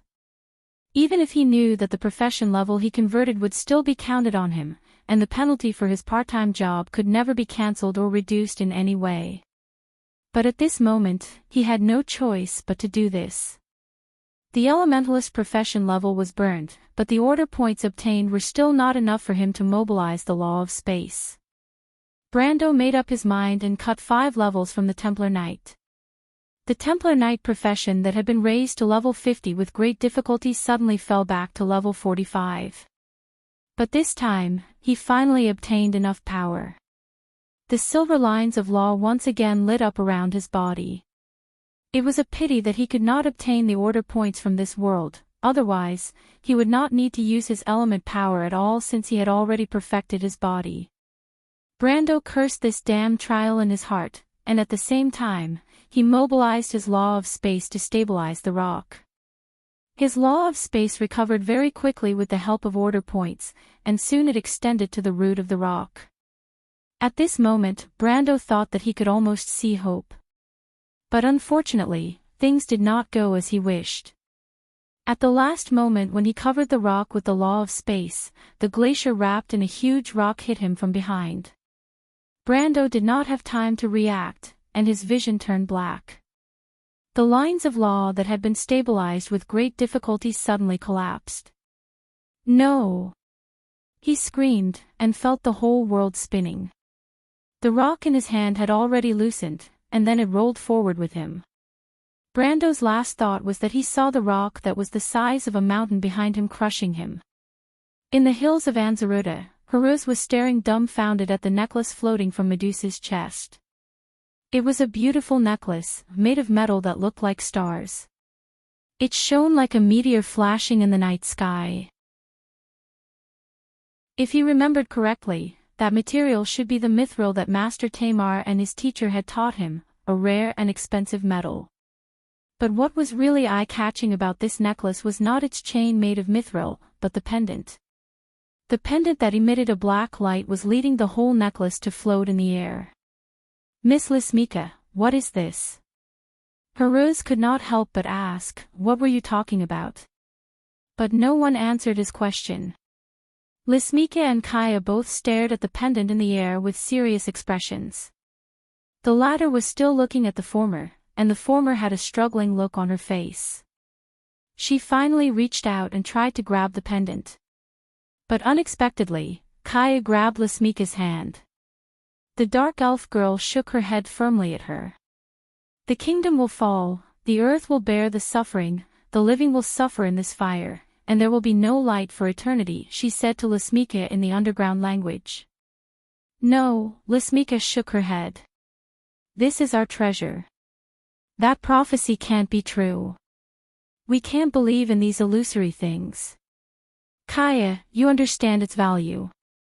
Only by giving it to someone who really understands its value can we get what we want. Don't you want to go back? But Kaya was indifferent. She stared into Lismika's eyes and said, I am Jokasha's priestess, and I know that the prophecy must be true. Look, Lismika, the glory of the ancient kings has penetrated the clouds and shone on the earth. A voice is calling the king, but the world turns a blind eye to it. Chapter 1158. Look, Lysimika, the glory of the ancient kings has penetrated the clouds and shone on the earth. A voice is calling the king, but the world turns a blind eye to it. But so what? Lysimika broke free from Kaya's hand and grasped the pendant in the air. We don't even know who that person is. He has everything, but we will lose everything. Greed can blind people, sister. Dusk has come because of the day of final judgment. Dusk is dead, and the demons have fallen into civil strife. Sooner or later, they will return to the chaos, and we must find a strong backer. Only he can let us take back our kingdom. Lysimika's eyes sparkled. The kingdom above the earth is more powerful than you and I imagined. Even the Dragon Queen is no match for the people on the ground. I have found someone who will let us regain the lost glory. Strangely enough, when she held the pendant of the necklace in her hand, the pendant seemed to have completely lost its magic and reappeared as an ordinary necklace pendant, lying quietly in her palm. The dark elf girl glanced at her, shook her head, sighed, and said nothing more. Miss Lysimika. Lysimika looked back with a sense of loss. She saw Herose looking at her cautiously, and her prismatic pupils flashed slightly. She reached out and gently stroked the little prince's head. It's nothing, Herose. This is a matter of our clan. She picked up the pendant in her hand, and the scales on the back of her hand shone in the moonlight. This is the treasure of my clan. Kaya is the priestess of Jokasha and the keeper of this treasure. This treasure is very important to my clan, so I will not let anyone else have it. Herose looked at Kaya, who was not far away, dubiously. The dark elf girl chose to remain silent. Then Miss Lysimika, please put it away quickly. I promise that no one can take it away from you. You are my sisters and my guest. We will protect your safety in Erewhon, he replied. Good boy, Lysimika smiled. No one can take it away from you, but you still have to keep it a secret because it will only bring you and your sister trouble. Do you understand? Herose nodded. It was at this time that a melodious song suddenly came from the distant hills. Herose turned his head curiously in that direction. He had never heard the language in the song. It was neither the song of the mountain people nor the local slang of Anzaruda. What's that? The young prince asked curiously. Golden rain was falling from the sky, and the flames seemed to light up half of the night on the distant horizon. He did not expect someone to be singing at this time. Moreover, this song seemed to have some kind of strange magical power that made people feel a little sad. That's the Lion Man of Toquinin. Lysimika listened for a moment before looking in that direction and replying. Why are they singing? Herose asked again. What are they singing? But this time, Medusa didn't say anything. Instead, it was Kaya who glanced at the young prince and replied, because thousands of years later, someone else passed the trial of the Chong Mountains, and a king was crowned with the crown that belonged to him. The lion folk of Toquinin, the dwarves of the mountains, and the people of Jorgandi Ridge are all the people of the land. As she said this, her eyes fell on Lysimika, but the latter did not respond. Instead, she said to her, So what? How were we driven out of our homes and reduced to slaves of the demons? The people of the earth are long dead. Believe in yourself, Kaya, believe in the guidance of Goddess Jokasha. The king of the earth is not the only one who has descended. Sister, you know that. Lysimeka's expression changed slightly. In the garden of white roses of the St. Condope Palace, all the guests in the banquet hall seemed to have forgotten the passage of time at this moment. People looked up like ducks with their necks pinched, their mouths wide open as they stared blankly at Scarlet in the air. The mountain girl held the trembling azure spear in her hand. The dreamy green spear pointed in a certain direction, as if it would fly out of her hand at any moment. Everyone saw that the golden and silver lines of law intertwined with each other, constantly appearing and disappearing in the hall. They gradually formed a mysterious picture around Scarlet. At this moment, the whole hall was so quiet that one could hear a pin drop. Only Ovina's voice echoed under the dome. Hold me tight, but don't bind the will of the sacred relic. It seems to be saying something to me, Ovina. Scarlet shouted anxiously. Should I respond to it? That's not my voice, but the echo of the mountains. Someone has passed the trial of the Chong Mountains. What does that mean? It means that a king has returned to Wonde and put on his laurel crown, so the sacred sword that belongs to him is about to return. Suddenly, a deafening roar that drowned out the conversation between the two reverberated in the hall. Scarlet felt as if the azure lance in her hand had become 1,000 times more powerful than before, and a vast will had descended upon the lance. A sacred symbol manifested in the hall. Lady Martha. Heavens, that's Lady Martha's sacred emblem. The hall was suddenly thrown into chaos. Ever since the gods left, no one had seen such a scene. Martha's sacred emblem manifested, as if that glorious era had returned to this land. But this scene only lasted for a moment. Everyone saw the spear in Scarlet's hand shoot out a blinding light. It formed a beam of light that shot towards the empty area that Scarlet was pointing at, the empty side corridor of the banquet hall, and hit an arched window there. Then a miracle happened. After the beam of light hit the arched window, it immediately opened a door. The door was a scene that no one had ever seen before, a shallow blue sea and rolling mountains on the horizon. The moment the door opened, the beam of light disappeared. Even the curtains and broken glass near the door were all sucked in. But in the blink of an eye, the door of light began to shrink and finally disappeared. Only Scarlet, who was still holding the azure spear, was left in the hall. She stared blankly at the scene, but after a moment, she acutely felt that something was missing from the azure spear in her hand. She turned around and was about to ask Ovina something. But it was at this moment that the entire Lushta suddenly shook. Almost everyone in the hall lost their footing and fell to the ground. After a moment of silence, someone asked in a panic, "What was that just now?" "An earthquake. Was the kingdom hit again?" But before he finished speaking, the glass of the arched window on the side of the banquet hall suddenly shattered. A gust of wind swept in from outside the white rose garden, and in an instant, all the candles and magic lamps in the hall were extinguished. Before the crowd in the hall could react, they were blown up by the strong wind and hit the wall one after another, and fell down again. The dark hall was suddenly in chaos. Although the nobles still did not understand what had happened, it did not stop them from making the worst guess. The darkness was immediately in chaos.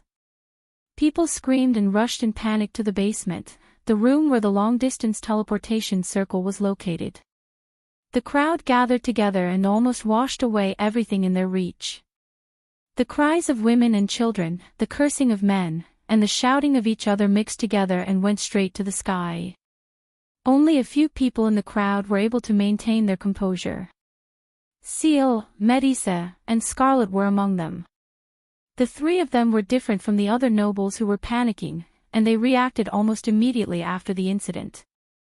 The Shire immediately cast a protective spell on himself, while Medisa and Scarlet went against the flow of people, trying to rush out of the hall to see what had happened.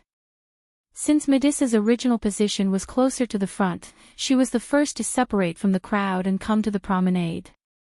At this time, the wind from the outside didn't seem to have any intention of stopping.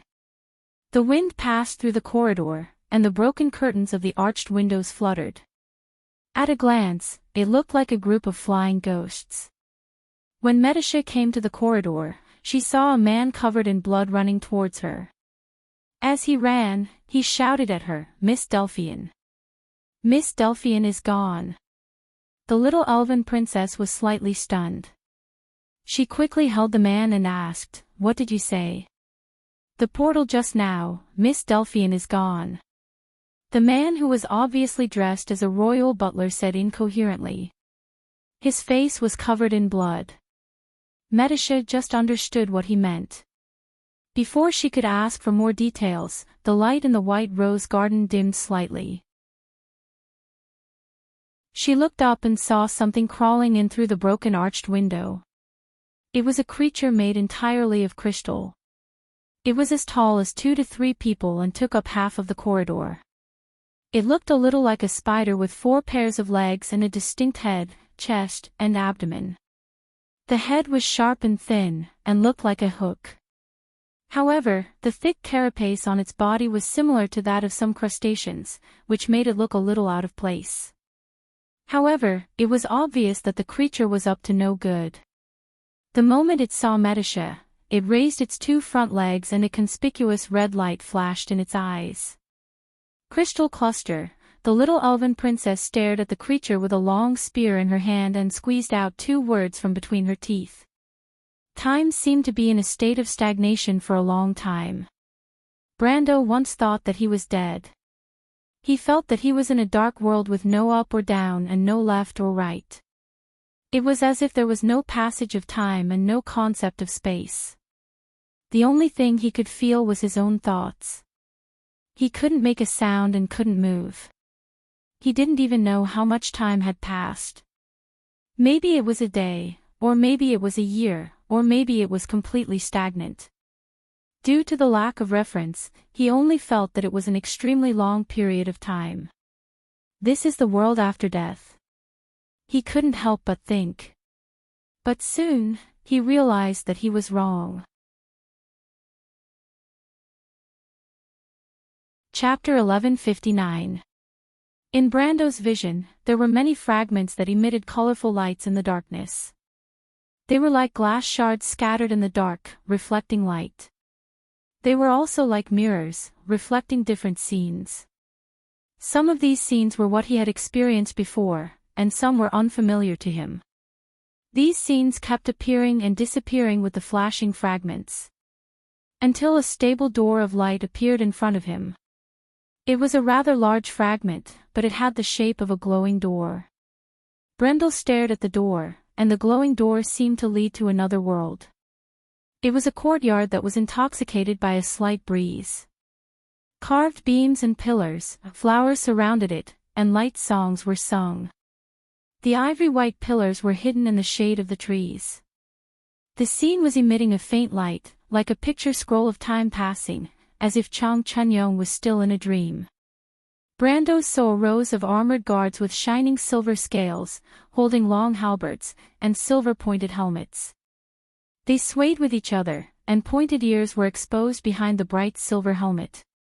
Their silver hair flowed down the back of the armor like tassels. At this moment, he suddenly heard a voice in his ear, "Why do you always like to peek into the inner world of others? Is the king in the prophecy someone like you?" It was a woman's voice. It was a little hoarse, low and steady, reminiscent of the moonlight whine of the elves. It was mellow and intoxicating. Brando was slightly stunned. He wanted to look around before he realized that he could not move. However, the long period of darkness had sharpened his other senses, and his memory and imagination had become richer.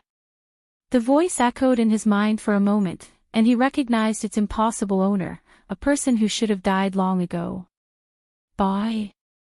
He could not speak, but this question automatically popped up in his mind. This is your memory. Aren't you dead? Or am I hallucinating? It's your illusion. This is hell. You're dead, so we can meet again. Bai's voice was still in the mood to joke. It seems that you're not dead. I'm not dead. You're lucky that you can wake up so quickly. I shouldn't have reminded you because it has nothing to do with me anyway. What do you mean? Because if you had told me earlier that you were the one chosen by Martha, you wouldn't have caused me so much trouble back then. You're a complete idiot. Also, I didn't think that the winner would be as useless as you. You almost died in the trial and almost caused me to die with you. You saved me. Brando did not pursue the question of why the other party was still alive. He could roughly guess the answer now. The woman's soul elemental power was quite high, so she was able to separate her soul from her body and store it in his body. This method of existence was very similar to how Saint Hassel the Wind Empress left her soul in the Holy Ring. The only difference was that Saint Hassel did not ask for his permission. It wasn't me. I couldn't save you, but I did wake you up. Did you wake me up? Brando gradually regained his memories. He remembered the broken glaciers and the rocks wrapped in the ice that were falling on him like Mount Tai. He remembered what happened before he lost consciousness. Do you remember now? Seeing that Brando was silent, Bai asked. I remember now. But why am I here? That's why you're lucky that you're not dead. And this is a very strange place. I have a suggestion. We can work together. Brando was silent. He did not believe this woman. Although the Black Knight of Madara did not have any bad records in history, she was still an enemy. But Bai seemed to have guessed his thoughts and said, You don't believe me. That's okay. I have a way to make you believe me. What way? Don't worry. I'll tell you the content of our cooperation first. I can tell you that there's something here. I must get it. You help me. Also, I want to borrow your angel's heart vase. In return, I'll tell you something. Why do you need my help? Brando asked. Bai did not answer. So you can't move freely, right? Where is your soul hidden? He already got the answer. That's why I hate your cleverness at this time. It's the same at that time. Brando smiled. I'm lodging in your spiritual world. I've been very careful, so you didn't discover me. Knowing that she could no longer hide, Bai's voice was filled with hatred. You actually dare to tell me? Aren't you afraid that I'll kill you? Although Brando already had some guesses, he could not help but be surprised when he heard Bai's words. In everyone's mental world, everyone was their own master. The dream world was only a part of everyone's will, but within it, he could still take whatever he wanted, kill or steal. Not to mention, the mental world of a planeswalker was an independent world that was completely under the control of the planeswalker. If he had known that this Black Knight was hiding in it, he could have turned her into ashes with just a thought. Bai did not explain. In fact, she knew that she had to face such danger if she stood out, but she had no choice. I'm Medish's sister. She said in a low voice. You said that before, Brando also replied in a low voice, but you're an undead, tree herders, and one of the 12 patriarchs. And Desha is one too. Didn't you not kill her? That's because of Mistress White Fog's orders. I don't trust you at all. You should understand this. Brando replied. He was not threatening her. In fact, due to the bad impression he had in the game, he did not want to make any deals with these evil cultists. Although this Black Knight did not have many records of going back on her words, she was cold and heartless. She was also not a trustworthy person. Bai hesitated. She began to worry if she had made the right choice. She knew that her fate was in the hands of Brendel, and he could destroy her with just a thought. She was really afraid that Brando was someone who hated the evil cultists. I joined the tree herders for a reason. Brando was slightly startled. What is it? I can't say more. This is all I can tell you. I'm not the same as the people you think I am. I don't care about the lives of others, but I believe that you're not that righteous. By said word by word, this is all I want to say. Other than that, there's nothing else. If you want to kill me, please, is this how you want me to obtain your trust? Brendel did not answer her question, but instead asked a question in return.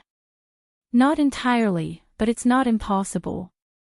My life is in your hands, so what do you have to worry about? Her calmness made Brendel look at her in a new light. Her calmness made Brendel see her in a new light. No wonder she could become one of the famous 4 knights of the apocalypse. Then what did you want to use to gain my trust? He asked again.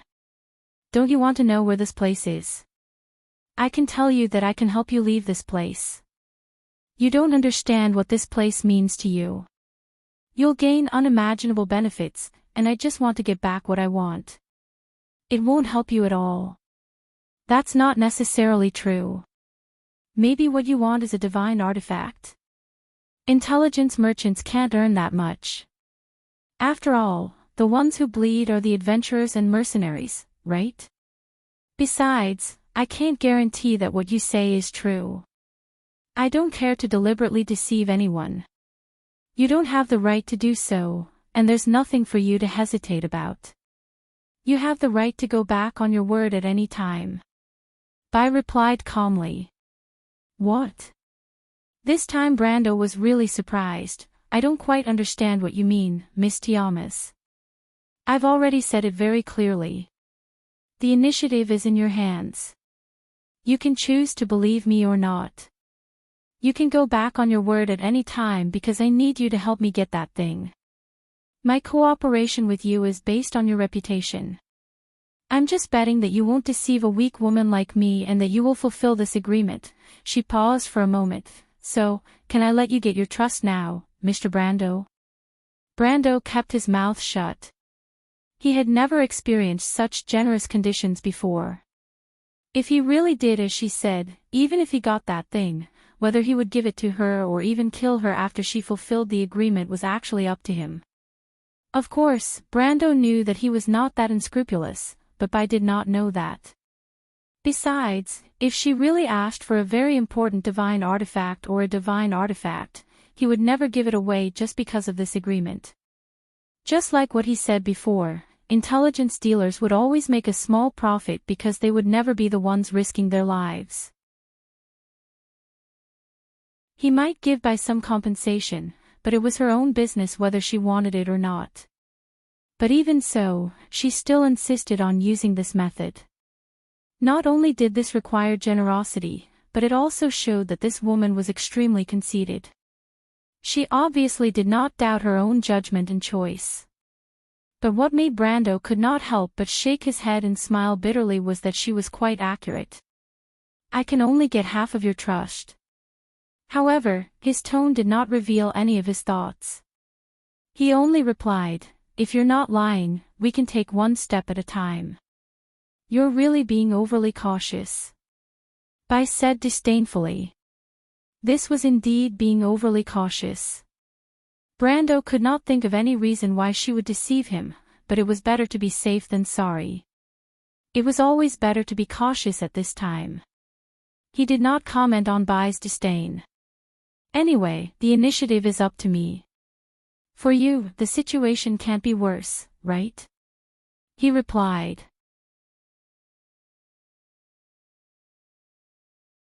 Chapter 1160. Although the atmosphere was neither harmonious nor harmonious, and one of them even had the intention of giving each other a cold shoulder, the two of them had finally reached a preliminary agreement. After the agreement was made, Haku remained silent. Brando could only take the initiative to ask, Miss Tiamas, since we have reached an agreement, you can tell me the details of the cooperation. What is this place? How can I help you?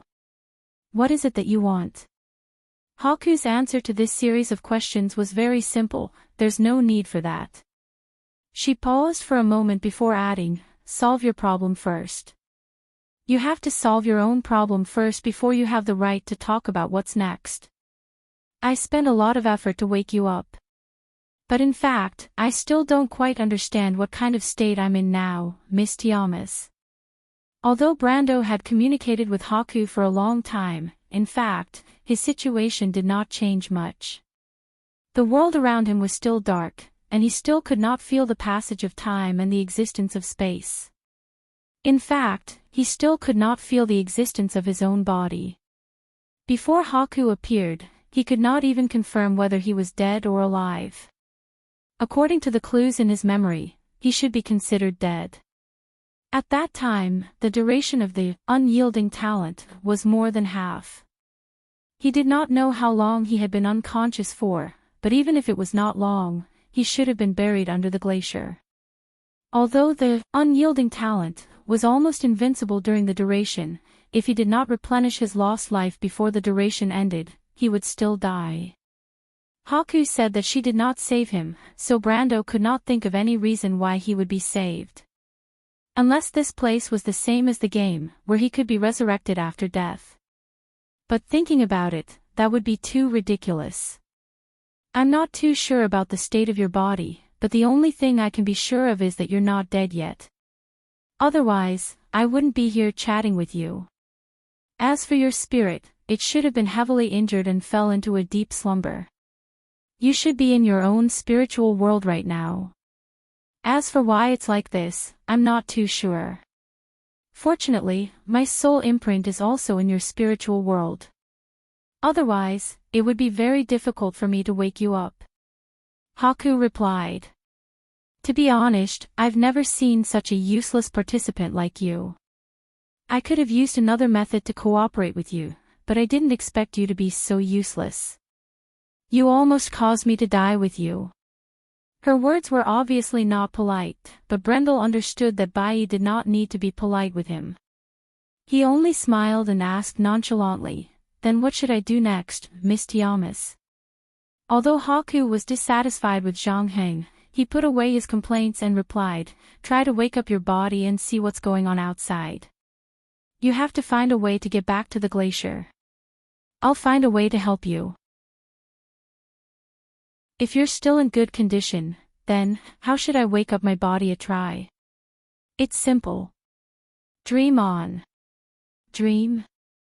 The witches believe that dreams are a process of self-protection for the world of will.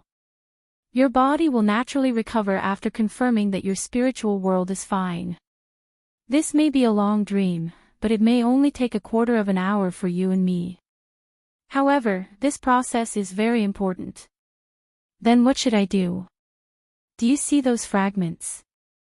Haku replied, "Those are your dreams. It's just that I brought you from a deeper dream to this place. Now, you need to go back and experience a dream until you wake up naturally. Will this process be dangerous?" Of course, there's nothing without danger in this world. There's also the danger of choking to death when eating. If your body stops breathing before you wake up, you'll naturally die. Haku replied snappily. Brando suddenly understood. He actually had a guess in his heart. That was, the duration of his unyielding talent might not have ended. He just fell into a state of self-isolation during the duration of his unyielding talent. If that was the case, he had to hurry up because no one knew how long the dream would be, and how short the duration of his unyielding talent would be. Thinking of this, he glanced at the colorful flashing fragments in the dark world and subconsciously sank his mind into one of the fragments. The process of entering the dream was very fast. It was like the process of a person recalling something. It was as if he was already in the dream in an instant. However, the moment Brando sank into the dream, he vaguely heard an angry scream. "Damn it, that's my memory, get back here." Then, he did not know anything. It was like a long dream. Brando felt that he had a strange dream. In the dream, he remembered a completely unfamiliar memory. In that memory, he seemed to be a quiet bystander. He saw a glorious empire, an empire that belonged to the elves. He saw a great war, a war between the mortals and the golden race. He saw the end of the war. Blood flowed on the earth. The mortals formed an alliance on the ruins and built a new empire. He saw the long-eared elves make an oath and hide in the forest, never to come out again. Then, there was a grand funeral. The misty rain shrouded the forest. The elves crowded around a hearse full of flowers. In the blooming flowers, there was a small, cold body. According to the age of humans, she was at most 14 or 15 years old. Her flawless skin and face were like white porcelain, but there was no color. She was so pale that it was frightening. Her long eyelashes drooped, and she was wearing a gorgeous silver princess dress. She was lying quietly in a bouquet of lilies. It was Medusa, but she wasn't breathing. She didn't have that faint smile on her face, and she didn't have those eyes filled with wisdom. She was like a doll that had lost its vitality. She was just quietly sleeping. Brando looked at this scene silently. Until he saw Bai in the crowd. Only then did he remember that she was Medusha's sister, the princess of the empire. In his sight, Bairan turned around and left the crowd. She changed into a knight's costume, passed through everyone, entered the forest, and never came back. It was a long journey. She went to many places and saw the history of the people of Black Iron rebuilding their cities and civilization after the war ended on the land. Brendel and Haku traveled together. They passed through the wilderness, through the plains, through the mountains and hills, and through the dense forest. They passed through the desert, sailed across the sea on a sailboat, braved the scorching sun in the desert, reflected the stars in the sky, and sprinkled the clear moonlight on the plateau. It was a long journey.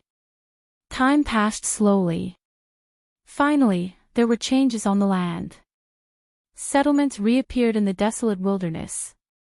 Merchants and caravans reappeared on the roads. There were more adventurers in the dense forest. Traveling was no longer lonely. Then, Cruz built. Saint Tassol was built. Fanzin was built. Alanto was built. The sages grew old and left the world. He saw the War of Mortals, the expansion of the Holy Cathedral on the land, the knight holding the glorious flag high to expand the borders of civilization, and the expansion and decline of the Black Forest. But Bai's journey did not end. He saw the woman silently searching. She joined the Holy Cathedral of Fire and became a pioneering knight of the Wind Elves.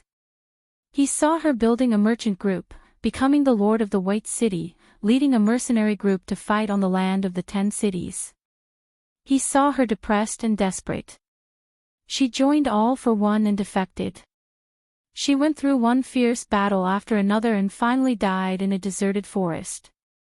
The birds sang in the forest, as if weaving a long and eternal dream.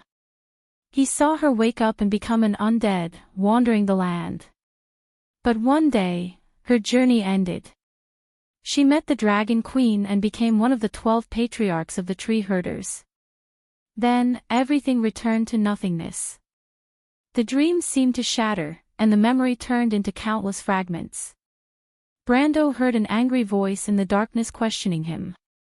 He struggled to open his eyes and finally saw a familiar scene. It was a glacier. The glacier that spanned several miles appeared to be fragmented. He was lying in a long and narrow crevice formed after the glacier split open. He did not know how deep this crevice was, nor did he know how far it went. Its edges disappeared in all directions as if it would never end. Brando only took a glance to determine that this was directly below the glacier, but he did not know how deep it was. His mind was still in a mess, but the first thing he did was to check his status. The unyielding talent had entered cooldown. Looking at the character status, the buff provided by the unyielding talent had also disappeared. This meant that the unyielding talent had already ended. He was stunned for a moment and immediately opened the character panel. The panel showed that his current status could not be better. Not only was his HP full, but his elemental pool, mana pool, stamina, and the will and perception that had fallen were also fully recovered. The most unbelievable thing was that the profession level of the Templar Knight that he had given up was also back. The disappeared elementalist profession also appeared in the profession column. What's going on? On one hand, Brando felt a splitting headache. This was caused by the long dream. The chaotic memory fragments in his mind seemed to have a war with each other, causing each part of his brain to declare independence. He subconsciously wanted to immediately open his battle record, but at this time, a voice full of anger came from his mind. "You damned peeping Tom." Chapter 1161. Haku's voice seemed to have awakened Brando's memory all of a sudden, turning what he saw and heard in the dream into a trickle, quietly flowing into his thoughts. Brando suddenly woke up. Eternal indestructible, this was the first word that came to his mind. That was the most famous non-existent item in the Amber Sword, and the most typical example of it was the Angel's Tear, which was directly distributed by the system as the key to the player's resurrection. It could not be obtained through any means, it would not be consumed or lost. But it was non-existent to the natives, because even if the player took the initiative to mention this word in front of the natives, the system would directly block the player's speech. But how did Haku know about this thing? "You're looking for the eternal indestructible," he said to the voice in his head. "You know about this thing. You want to resurrect Medisha. Shut up, you shameless. You know about the eternal indestructible?" Haku's voice sounded a little shocked. "Tell me first, where did you learn about this term?" "A dazzling person told me." Haku paused for a moment and replied. "Dazzling people, they still exist. I once met one of them 1,000 years ago. It was a plain traveler. He only stayed in Wone for a short time, and during the conversation with him, I learned about the existence of this thing." Brando remembered the scenes he saw in the dream, and the prejudice in his heart disappeared. "You've been looking for it for 1,000 years. There are very few clues. You're the third person I've met who knows about the existence of this thing." Bai Ling calmed down and replied. The anger in her voice had gradually subsided. The anger came from the privacy of her heart being pried into by others. The first was that dazzling person, the second was a human, and the third was you. "I'm human too." "You're not human. Maybe the blood of black iron flows in your body, but your soul may come from an ancient will. Otherwise there's no way to explain your authority and the knowledge you have. It's just that you don't know," Haku said with certainty. Brando was shocked. He did not expect that his secret would be guessed by this woman, although she was not sure in the end. "What is an ancient will?" He calmed down a little and asked deliberately. "Who knows? That's your own business. If you don't know, don't expect others to answer." "I'm just guessing." Bai's answer was within Brando's expectations. He listened quietly before changing the topic. "Who's the second person you met?" This simple question actually made Bai fall into a strange silence. "He's from Erewhon." "Erewhon's men?" "Yes." "It sounds like you don't want to talk about him." Brendel's sharp senses picked up on something. Even though he saw a lot of memories of Haku in the dream, it was still a dream. Even though it was strange and beautiful, it was not complete. "That has nothing to do with you. The thing you want is the item of eternal indestructibility?" Brando asked. "No. I heard some things from Medisa, and I thought you didn't like her at all." Brendel could tell that Bai was trying to keep him at arm's length, but he still asked. "You're right. Why should I like that little girl? Is it because she's the little princess admired by thousands and the most talented commander of the Allied army?" Bai's voice was full of disdain. Brando could tell that she was not lying. He asked curiously, "Then why did you do all this?" "This has nothing to do with you. Because you were the commander of that battle, right?" Bai did not say a word. Brando was not in the mood to continue this topic. He was not a person who liked to pry into other people's privacy, but he knew that Bai was not just trying to make up for her mistake. She must have wronged more than just Medisha in the past 1,000 years, but when did she care about other people's opinions? It was just that she did not want to admit it, and Brando did not want to force it. He thought of Medisha and could not help but sigh. If she knew what her sister had done for her in the past 1,000 years, she would be very happy. You can't tell Medisha. Wait, you're spying on my thoughts.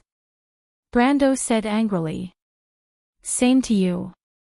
Brando immediately found Bai's existence in his spiritual world. He was a planeswalker, so it was easy for him to do this. Then, he isolated her in a corner. Bai snorted, but did not say anything. Brando ignored the woman and opened his battle record. His eyes scanned down line by line, and soon, a special record jumped into his eyes. 732, unyielding buff disappeared. 732, character died. 733, Cypher's heart, lofty mountain language, took effect. 733, 4755 HP gained. 733, 1422 MP gained. 733, 122 MP gained. Brando's gaze froze. Cypher's heart. He muttered to himself. What is this? But someone was more anxious than him. Lofty mountain language. What did you say? Say it again. Brando looked up, frowned and asked, did I say this word? Cypher's heart is the lofty mountain language. How do you know this thing? Bai's voice sounded a little anxious. What is that? Brando asked. Bai did not speak. Brando could not help but frown. Our cooperation is based on mutual trust. I don't want to threaten you, but if you hide everything from me, it will be difficult for me to believe your sincerity, Miss Tiamas. You can back out at any time. You don't have to threaten me, Bai replied. I want to back out now because I didn't get what I wanted from this cooperation. According to the agreement, you have to tell me where this place is and let me find a way to complete the trial, but you didn't do it. Brando did not back down. What does that have to do with this? Of course it has something to do with it. You don't understand my current state, right? I can tell you that I was resurrected because of this thing. Do you think it has nothing to do with the topic we are discussing? Brando replied. Bai's surprised voice seemed to have increased a lot. You were resurrected because of this. How is that possible? You know something, don't you? Brando asked sharply. Let me think. Do you have Cypher's royal bloodline? Brando was stunned, and then shook his head with certainty. The Highland Knights nobility had its own bloodline. They were not even distant relatives of the Erewhon royal family. If it was the Covardo royal family, they might have some relations, but as for the Cypher royal family, it was even more distant. The two families had never even had a marriage alliance. The Cruz royal family of the Cypher royal family was very strong. In the eyes of the Empire's people, they were the noblest branch of the Erewhon royal family. As for the others, they did not even care about the Covardo royal family, if not for the fact that the Covardo royal family had some elven bloodline. Let me see your necklace. Bai suddenly said. What necklace? I'm not wearing a necklace. Brando was stunned. His original necklace was destroyed in the battle with this woman. The remaining necklace was the heart of the sea that he exchanged with the Tremosian, but he had not worn it yet. There was also Miss Tada's floating sphere, but that thing was not a necklace. It was actually a standalone item and did not occupy the equipment slot of the necklace. Impossible, unless you're lying. Wait. Brando also reacted. He suddenly reached his hand into his collar and pulled out a beautiful pendant. He held the necklace in his hand and suspended it in midair. The chain of the necklace emitted a star-like light, but the place where the pendant was supposed to be was empty. This is... Brendel frowned as he recalled the origin of this necklace. This was the necklace that Kiara had given him before she left. That mischievous little Princess Cypher, wasn't she related to the Cypher family that Bai mentioned? Cypher's heart. He muttered. What does this have to do with the Cipher family? Other than the relic of eternal indestructibility, he had never heard of anything that could bring people back to life.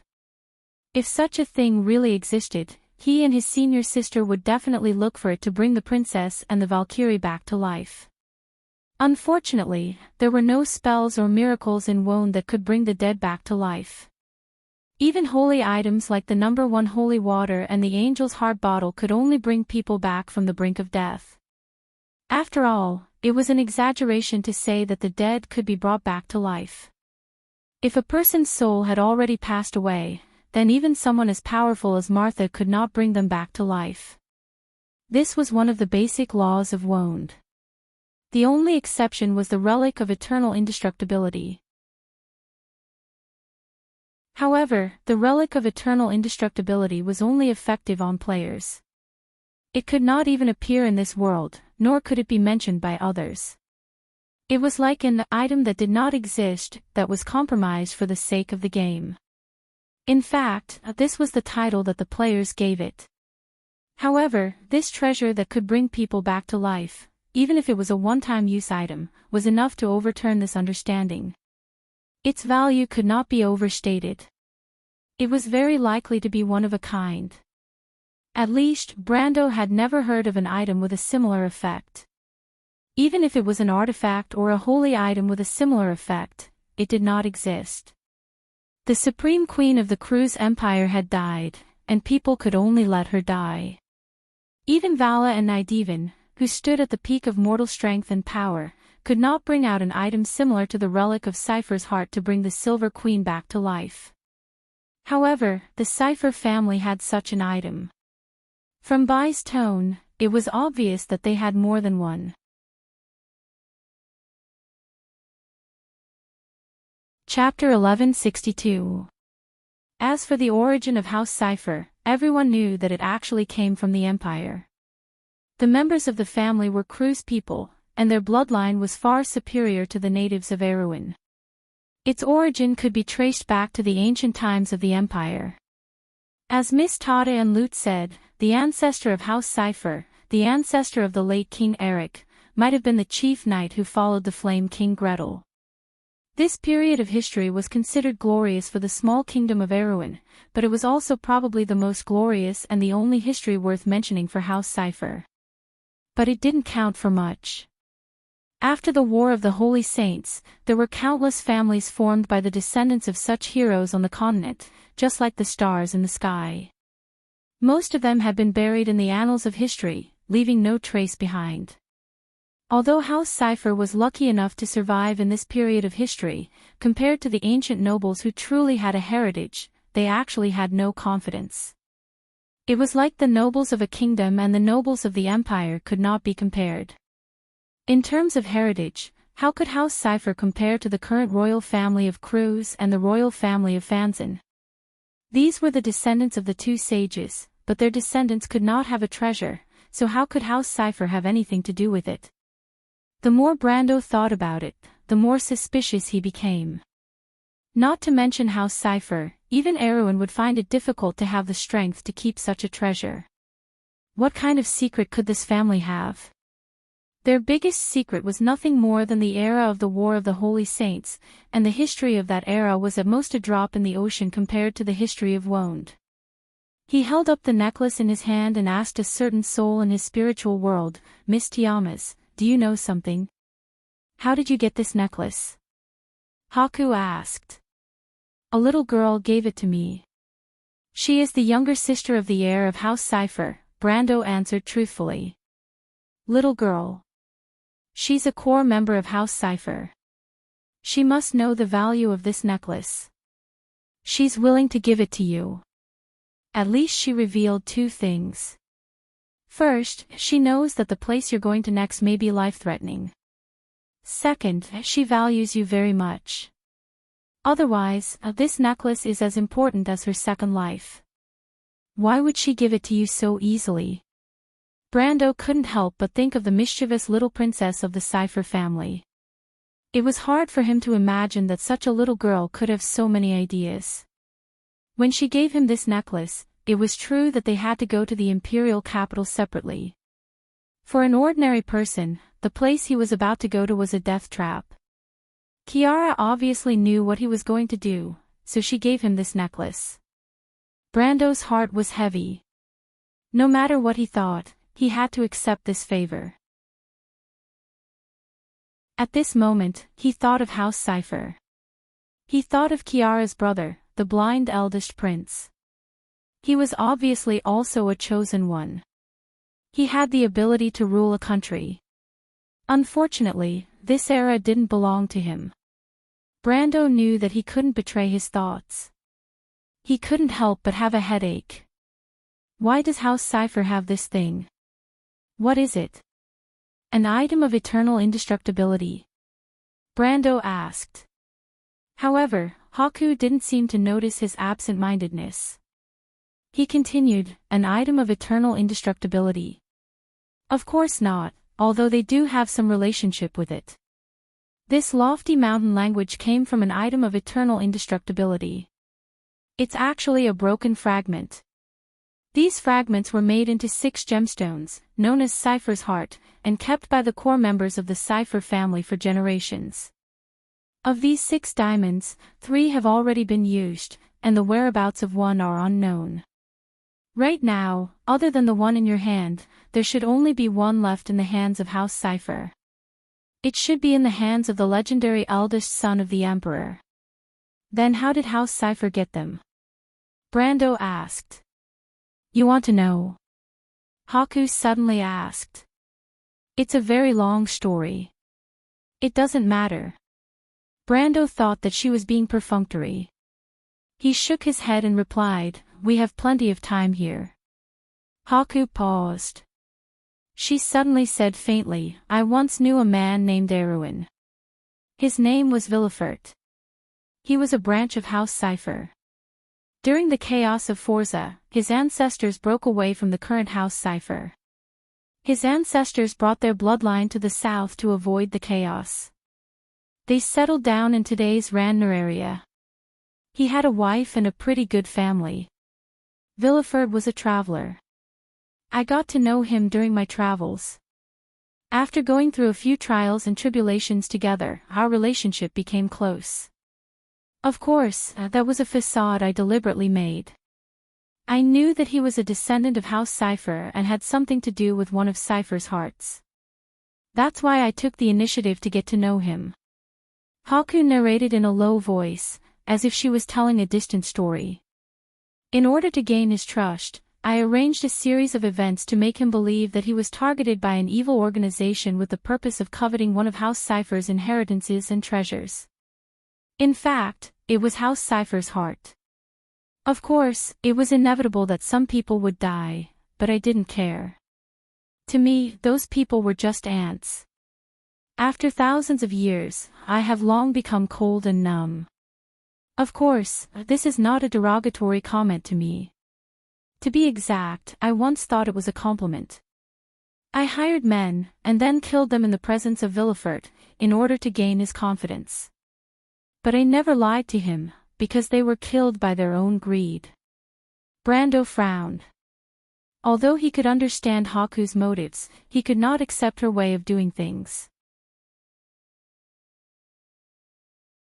This woman was even crazier than the Silver Queen, because everything Constance did in the end was under the influence of her own dark side. She had never deliberately pursued coldness and killing. She just chose what she thought was the most efficient way. Compared to her, Melissa's elder sister was a little unreasonable. I don't know if it's because 1,000 years is too long. Loneliness and stubbornness caused her to become like this. But the only thing he was thankful for was that at least this kind of character was not seen in Melisha. Haku did not care about Brando's opinion. She continued, at the end of the plan, I killed his wife, but saved his 2 children. What? Brando almost could not help but exclaim. Why, do you have a problem with my way of doing things?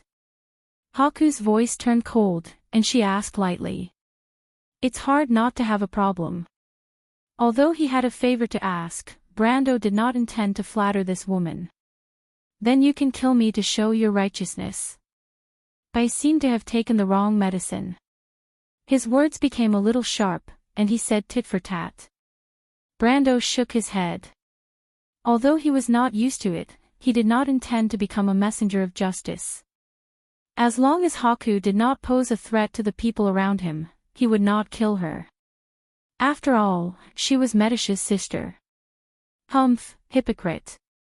Continue. Brando only said. This word made Haku fall silent for a moment, and then she continued, he loved his wife very much. His wife's death was a great blow to him, and during that time, I was always by his side. Later, I replaced his wife's position and became the mother of his 2 children. Brando was stunned. For a moment, he did not know how to evaluate the whole thing, but he finally understood Haku's tone at this moment. He could not help but ask in a gossipy manner, you fell in love with him? Shut up. Bai Ling replied coldly, this has nothing to do with you. What happened after that? After that, I finally found the opportunity to ask him about the heart of cipher he had, and I also got the answer I wanted from him. He loved me very much, just like how he loved his deceased wife. So when I found his necklace by accident, he didn't hide anything from me when I asked him about it. He told me everything about the necklace. According to him, the heart of cipher came from a place called Osopal, which is neither in Cruz nor in Erewhon. In fact, whether it really exists in Wonde is doubtful. Osopal actually means does not exist in the ancient language, and the heart of cipher came from there. They are one of the common fragments of an eternal object. These fragments were divided into 2, and one of them was made into 6 diamonds, called the Lofty Mountain Language, or the Heart of Cipher. These 6 diamonds were actually brought out by 2 men.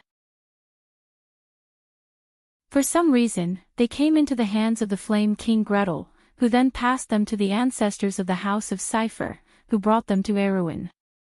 They were brought to Erewhon. You should have some understanding of this land called the Land of Miracles. These 6 diamonds are obviously closely related to the whereabouts and ownership of the Flaming Blade. They are all to ensure that the inheritance of this holy sword is not lost. Haku replied. Actually, I seem to have heard of this person, Villefort. Brando suddenly said. What? But I have a few questions, Miss Tiamas. What happened between you and him in the end? Did you take the heart of cipher with you? And you said that the fragment of the eternal object was divided into 2, so where did the remaining part go? Brando did not expect that his question would lead to such a long silence. After a long while, Haku finally replied quietly, yes, sir. After I gave birth to 2 daughters for him, I killed him because I knew I had to leave. But I spared him and his deceased wife's children, and left the heart of cipher to his descendants. Brando had expected this answer, but he was still a little surprised. You didn't take the heart of cipher with you. I'm looking for the true eternal object, but the heart of cipher isn't. Although it's precious, it's not worth mentioning in my eyes. I've already gotten what I want, so I don't care about these things. The clue of the eternal object is related to the other half of the fragments, right?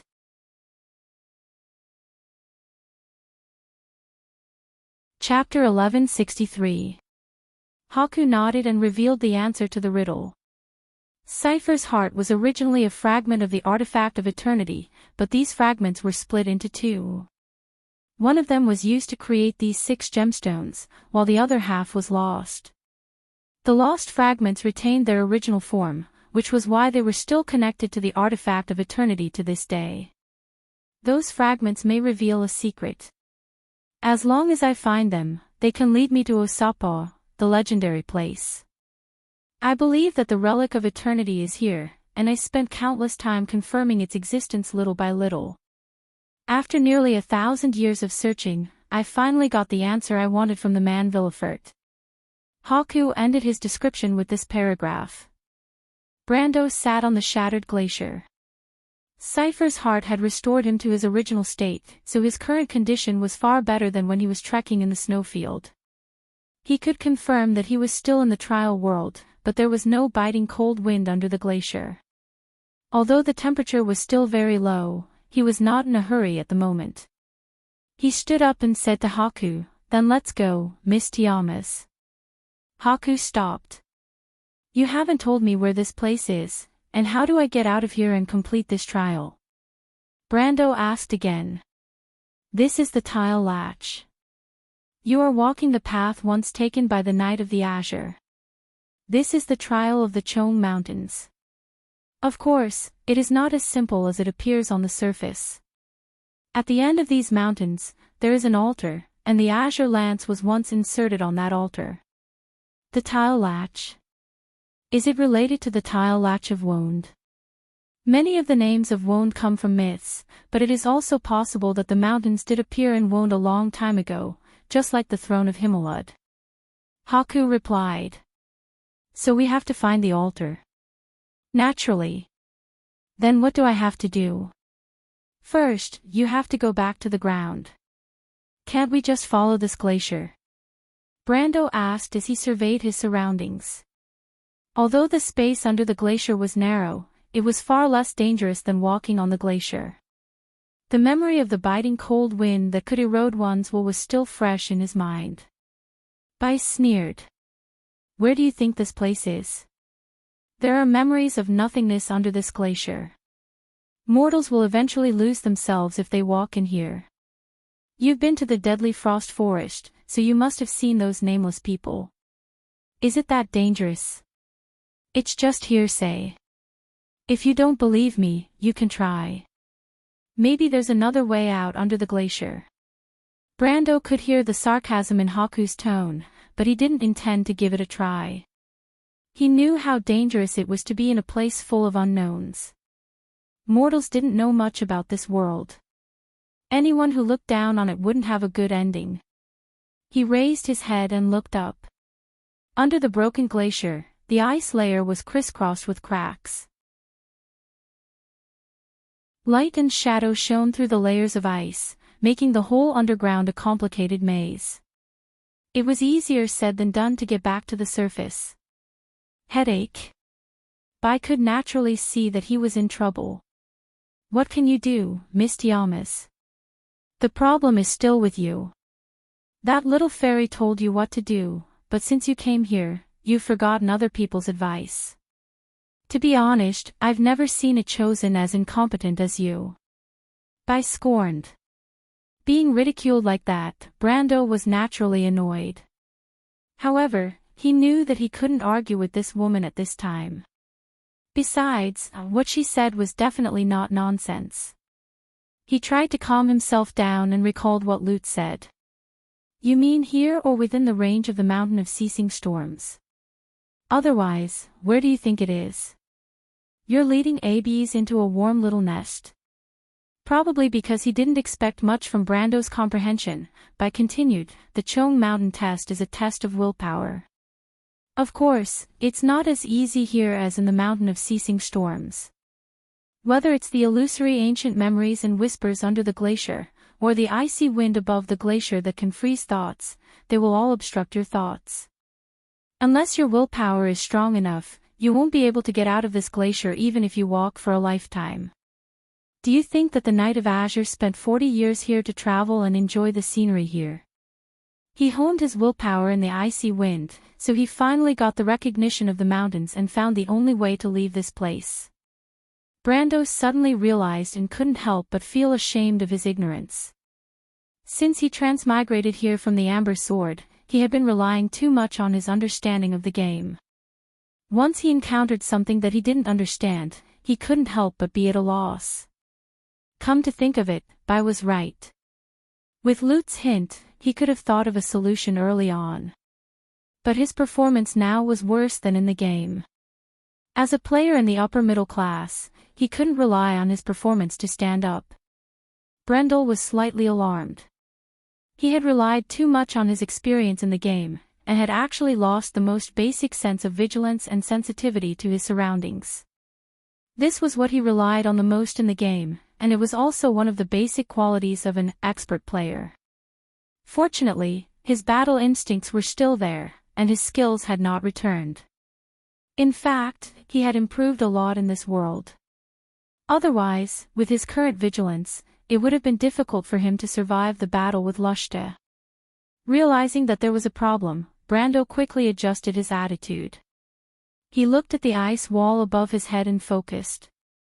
As soon as he focused his attention, he immediately felt the difference in the world under the glacier. In the darkness that was originally empty below, there were some strange whispers echoing. These tiny voices seemed to drill into his mind from every pore. Brando was even sure that ordinary people wouldn't be able to help even if they covered their ears because these whispers appeared directly in their hearts. He immediately understood that these were the ancient memories and whispers that lurked in the darkness that Bai was talking about. He couldn't help but take a deep look in that direction. Although these whispers could only be heard by concentrating, if a mortal stayed down here for too long, they would inevitably be unconsciously influenced and eventually be tempted to fall into depravity. They would completely lose themselves and become the nameless people he saw in the deadly frost forest. Fortunately, Bai reminded him. Otherwise, if he wasn't vigilant, he might not have been willing to go back to the glacier. He might have unknowingly fallen into the trap. After thinking about this, the woman's mockery didn't sound so harsh. It was obvious that at least in terms of cooperation, she didn't hold back. Of course, this could also be because Bai didn't want to die together with him. Brando looked up, and the crisscrossing world under the glacier became clear in his eyes. Although it wasn't as exaggerated as when Himalad's throne came directly in front of him in the stormy mountains, a clear path appeared in front of him at this moment. Not only him, even Bai couldn't help but praise when he saw this scene. No wonder they chose you. Although you are a little stupid, your will is rare. I'm afraid that even the Knight of the Azure Sky would be ashamed of his inferiority. Now I understand why you could wander aimlessly in the glacier for half a year without being blown to pieces by the Everwinter ice wind. In the ice wind, your strength and understanding of the laws are meaningless. Only your willpower can protect you from harm. Although you don't realize it, your willpower is too tough. It can protect you for such a long time even when you're unconscious. Bai's tone was full of incredulity. This is really unheard of. In theory, the toughness of a person's will is inseparable from the maturity of his mind. An idiot may not necessarily have a strong will. This can't be faked. Miss Tiamas, although I am far less scheming than you, I don't need to be described as such, right? Brando couldn't bear the lady's poisonous tongue and replied. I can't compare to your little princess. At most, I can be regarded as an ordinary person. You can't even compare to me. What do you think you are if not an idiot? Brando was speechless. After a long while, he asked, You mean Medisha? Of course, otherwise why do you think she is called the most talented commander of the Allied forces? She is the darling of the humans and elves.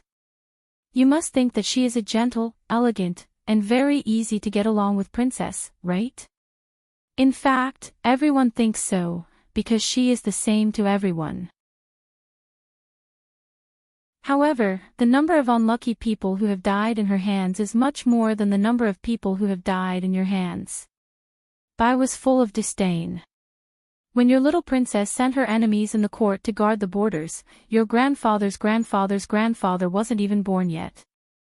But to be honest, I really like her in her current state. The last time in ABs was probably the only time in my life that I could teach her a lesson. If it wasn't because of this, do you think I would have given you the chance to act last time? When Bai talked about her sister, she was almost a completely different person from when she was recalling her past. Hearing this, Brando was shocked. However, he knew that this woman's one-sided words couldn't be fully believed. Perhaps Medisha had some tricks up her sleeve. After all, she was the commander of an army, not a simple and ignorant little girl. However, compared to her somewhat deranged sister, the former was obviously more trustworthy. At least this silver elf princess had never had any ill intentions towards her own people. Brando didn't respond to Bai's words. In fact, he had made up his mind to not offend either side. He wanted to get out of this strange glacier first. Who knew what was under the darkness? Although it was said that there were illusory ancient memories, these wandering memory fragments never existed alone, just like the dream of Hattie in the loop of trade winds.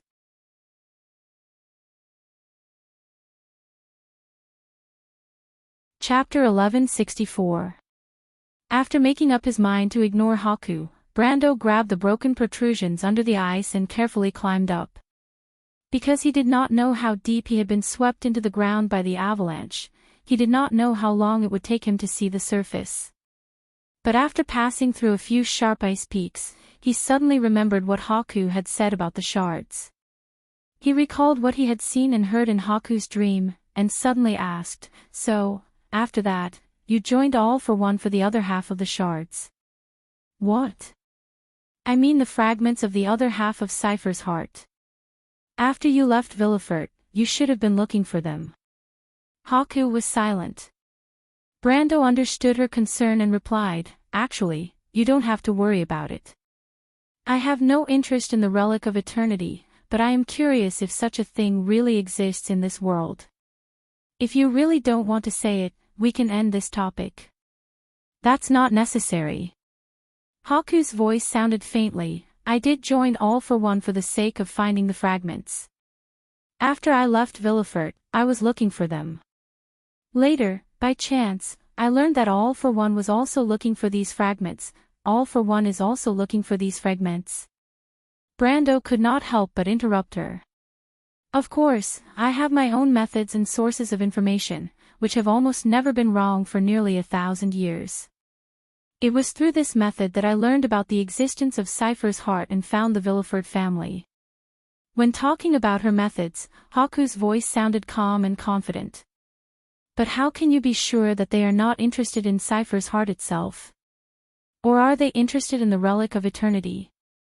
"Because before I confirmed this information, decades ago in the north of Erewhon, they had used the Book of Mavacart to summon demons to destroy a duchy.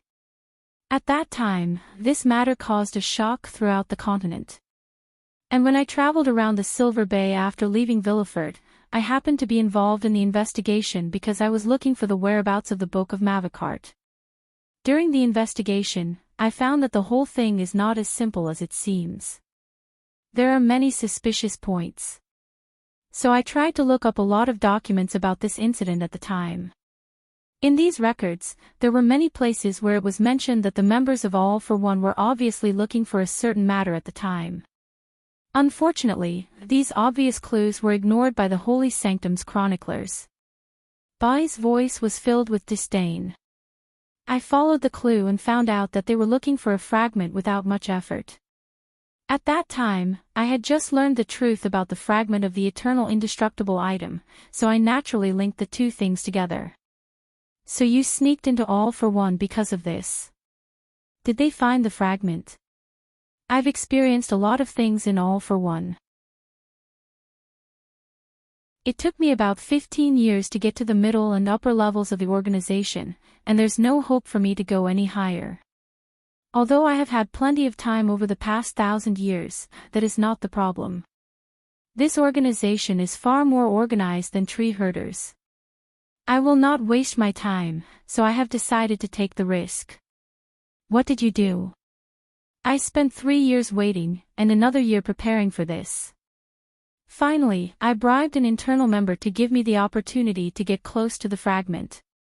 I knew that my chances of survival were not great, so I prepared the ritual of turning into the undead in advance. Later on, it proved that this matter was correct. In the process of escaping from All for One, I was seriously injured and relied on turning myself into the undead to escape. Moreover, All for One does not accept undead, so I could only escape to Madara to have a chance of survival. That happened about 30 years ago, and I lived in seclusion in Madara for 25 years to avoid the eyes of All for One. At that time, I got the fragment from them and took away a part of the Book of Mavacart." Bai's tone was flat, as if he was describing something that had nothing to do with him. Brando was secretly amazed. All for One was active and wound and had penetrated deeply into the world of order. Although their plans did not always succeed, it was rare to hear that they suffered losses. They not only infiltrated the organization, but also successfully mixed into the middle and upper levels. In terms of results alone, it was brilliant. There was no need to elaborate on what the Book of Mavacart meant to All for One. It took them so much effort to find the fragment that was related to the relic of eternity, so it was not something that could be casually discarded. This woman was calm and scheming, but when it was time to act, she was ruthless enough. If it was not for her paranoid style, Brando could not help but admire her. But at this time, he was more concerned about whether he was asking a tiger for its skin by cooperating with her. Bai seemed to have the ability to see through people's minds. She said contemptuously, "Why, are you afraid?" "A little. No one wants to provoke a madman, let alone a madman with ability and means. I am no exception." Brando replied. "I'll take it as a compliment. I'll accept it." Brando could only be speechless about some of the words and deeds of this woman. "What about the fragment? If I remember correctly, you did not have it with you at that time, right?" Brando suddenly remembered the situation of his battle with this woman in East Metz. He could not help but feel a little lucky. Fortunately, he had the advantage of understanding history at that time. Otherwise, he really did not know how he would have died. "Of course I can't have it with me. All for One has not forgotten me. I know very well how those people do things. They are more vengeful than you think. Including you, you should be on their blacklist now. Don't forget how many times you have ruined their good deeds." Bai Ling laughed and said, "That time in the deadly frost forest, the trouble you caused them was no less than the impact I caused when I stole the Book of Mavacart and the fragment. I advise you to pay more attention to your territory. Who knows when they will give you a big gift." Brando frowned. He also knew a lot about All for One. Obviously, he understood that what Bai said might be true. However, he was also a little helpless about this matter. He could only counter soldiers with arms and water with an earth weir. In other words, this was called not worrying when there were too many debts. He had offended too many forces along the way. All for One, tree herders, the Empire, Madara. As for the small characters like the royal faction and the northern nobles, they could now be ignored. Now, there was another world boss, the Twilight Dragon. Compared to this one, the others were nothing. "You left the fragment in Madara?" he asked casually. "You're asking too many questions," Bai replied mercilessly. "Sorry, I just mentioned it casually." Brando replied, "But I'm a little curious. Last time in East Metz, although you were nominally working for the Supreme One with the Mercury staff, in fact, your identity as the Patriarch of Tree Herders is more important. I'm curious about why you joined Tree Herders after that. Is it the same reason as All for One?" "Humph, clever." Bai Ling replied coldly, "But this time, you guessed right. The reason I sneaked into Tree Herders was to find the fragment. I suspect that the Dragon Queen may have a fragment in her hands, but the time was too short, and I didn't have time to confirm it. I originally planned to spend the next few decades to confirm this matter, but I didn't expect to be disrupted by you. Damn it, you can't blame me for this. You were the one who made the first move." Brando's meaning was very simple. Bai Ling asked for it. "That's not what I'm angry about." Bai snorted softly. "I'm angry that I actually failed in your hands and ruined my reputation. Especially after that, your behavior was so unsightly. If you dare to reveal this experience in the future, I'll fight you to the death." Brando was speechless, especially when he thought about why this woman had been searching outside for the past 1,000 years. He felt that her last sentence might not be just a threat. For a paranoid person, her behavior could not be judged by common sense. "Oh right." Bai suddenly reacted. I suddenly remembered something. You still owe me something. What did you say? Brando was stunned. He originally thought that this woman was just paranoid, but at least she was reasonable. He did not expect her to slap him in the face in the blink of an eye. He couldn't figure out how he could owe her anything. Back then, when she perished with him, he didn't get any spoils of war. If she wanted to put her losses on him, it would be too ridiculous. Moreover, if that was the case, it wouldn't just be one thing. If I'm not wrong, you should still owe me a fragment. Brando's hand slipped and he almost fell down from the crack of the glacier. Fortunately, he had the strength in the game now. After sliding down a few dozen feet, he forcefully inserted his hand into the glacier to stop the downward trend. Then he said angrily, I don't think this joke is funny at all, Miss Tiamas. This is not a joke. Let me ask you, did you save a little girl at Fathom Port? I did not care about his words and asked seriously. Brando was stunned and then nodded. Yes. That was the daughter of the flower leaf caller. Her name is, I'm not interested in her name, I interrupted him. At that time, she was escorted by a team of Imperial Knights. There was a noble among them. What was his name? Rodney, he's Veronica's younger brother. Brendel remembered this person clearly because of Veronica's relationship with him. I don't care whose brother he is. You. Brando was suddenly speechless. He began to feel that it was a very painful thing to talk to this unreasonable woman. This person is one of my men, I said. You should have locked them up, right? Did you search their bodies and get a fragment from them? Of course not, Brando replied subconsciously. At that time, the war was imminent. He did not have the time to collect some strange fragments. Moreover, he did not even know the existence of this thing at that time. But just as he spoke, he could not help but freeze. I noticed his tone and could not help but gloat. What's wrong? Can't say anything. Brando was not in the mood to pay attention to her. Because he suddenly remembered that there seemed to be such a thing at that time, and it almost caused a big trouble. But that thing, he did not only have one fragment.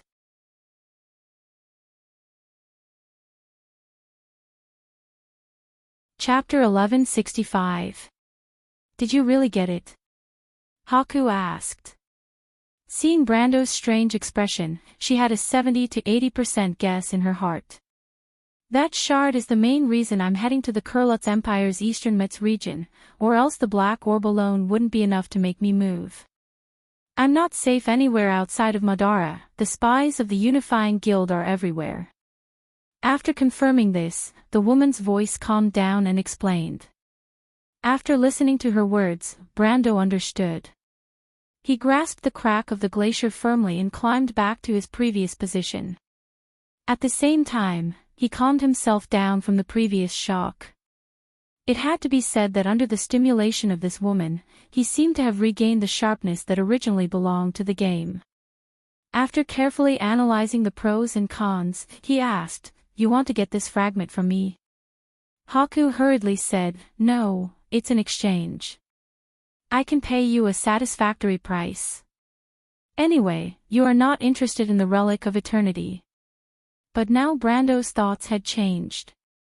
He shook his head and said, It's impossible for anyone not to be interested in the Relic of Eternity. I only said this before because I'm different from you, Miss Tiamas. You can take away things that don't belong to you by any means, but I can't, because I don't think there's anything more important in this world than upholding principles. And in fact, I want to remind you that the Relic of Eternity doesn't belong to you, and it hasn't been engraved with a person's name. Haku closed her mouth. Of course, she thought this was a kind of bargaining, because it was her own nature. You mean to say that you want me to raise the price? It doesn't matter, I don't care. You can ask for anything you want. These words made Brando raise his eyebrows.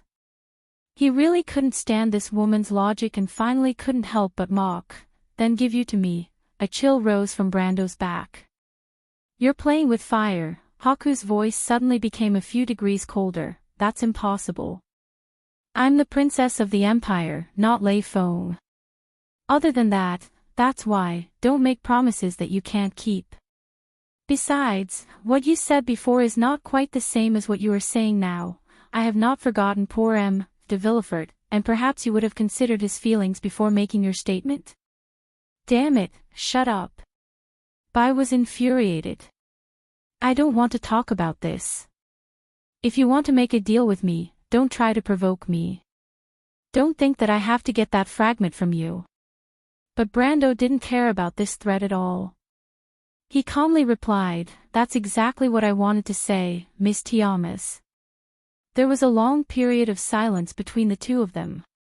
Brando was overjoyed when he saw an ice crevice that was wide enough for one person to pass through.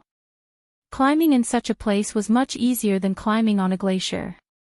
He subconsciously increased his speed. Not long after he sped up, a bright light appeared above the ice crevice. The light shone down from the ice, forming a long, magnificent tunnel that stretched for about a few miles. Seeing this, Brando knew that they were very close to the ground. The light could only come from the ice sheet, which meant that the ice was quite thin in this place. But Hao Ren's silence finally made Haku unable to hold on. What's your condition? She had to take the initiative to speak. Her voice was a little hoarse, as if it was not coming from the same person. She seemed to be suffering. Thousands of years of searching for the relic of eternity had almost become an obsession for her, and this idea even made her a little paranoid and crazy. Of course, Bai Leng said coldly, except for that one condition. Which one? Brando sneered. You know, you bastard. Brando shook his head, knowing that he had finally taken back the initiative. It was not difficult, and it was not because he was smarter than Haku, but because he knew that he had the absolute initiative in this conversation. Haku could not do anything to him, and even needed his help. If she could not take the lead in the conversation, then he would be a failure. Previously, he did not argue with Haku because she was Medish's sister, but the main reason was that there was no conflict of interest between the two of them. But now, it was different. Brando knew very well that if he could not take the initiative in the next conversation, some of his ideas could not be realized. As for the fragments, he was also determined to get them. You still don't quite understand what I mean, Miss Tiamas. He took the initiative to remind Haku, I'm telling you this not because I want to insult you, but because I want to tell you that our positions in this transaction are equal. Of course, I have more resources, and it's you who want to get something from me. I can choose not to accept your proposal, so don't take everything for granted. He continued, you are Medish's sister, the princess of the Silver Elves, but unfortunately, you are a human. Your identity does not have any binding force on me, so in terms of position, we are also equal, do you understand? Haku was silent, but Brando knew that her silence was actually a tacit agreement. However, he did not take the initiative to speak, but instead, he sped up and climbed to the surface. The bottom of the glacier was getting brighter, and the surrounding ice layer had changed from the previous blue to the current light blue, and was gradually evolving into a colorless and transparent direction. After a while, Haku's voice sounded again, and she still asked in a hoarse voice, what do you want? Although the question was almost exactly the same as before, the meaning behind it was completely different. This Silver Elf Queen was no idiot. Her several hundred years of experience had proven this point. Perhaps she was a little stubborn, but she definitely wasn't stupid. She knew that Brando was not talking to her about principles and equality, but about his own conditions. These words only meant one thing, and that was that if she wanted to get that thing, she had to follow his wishes. Her question was actually already a compromise. Brando nodded.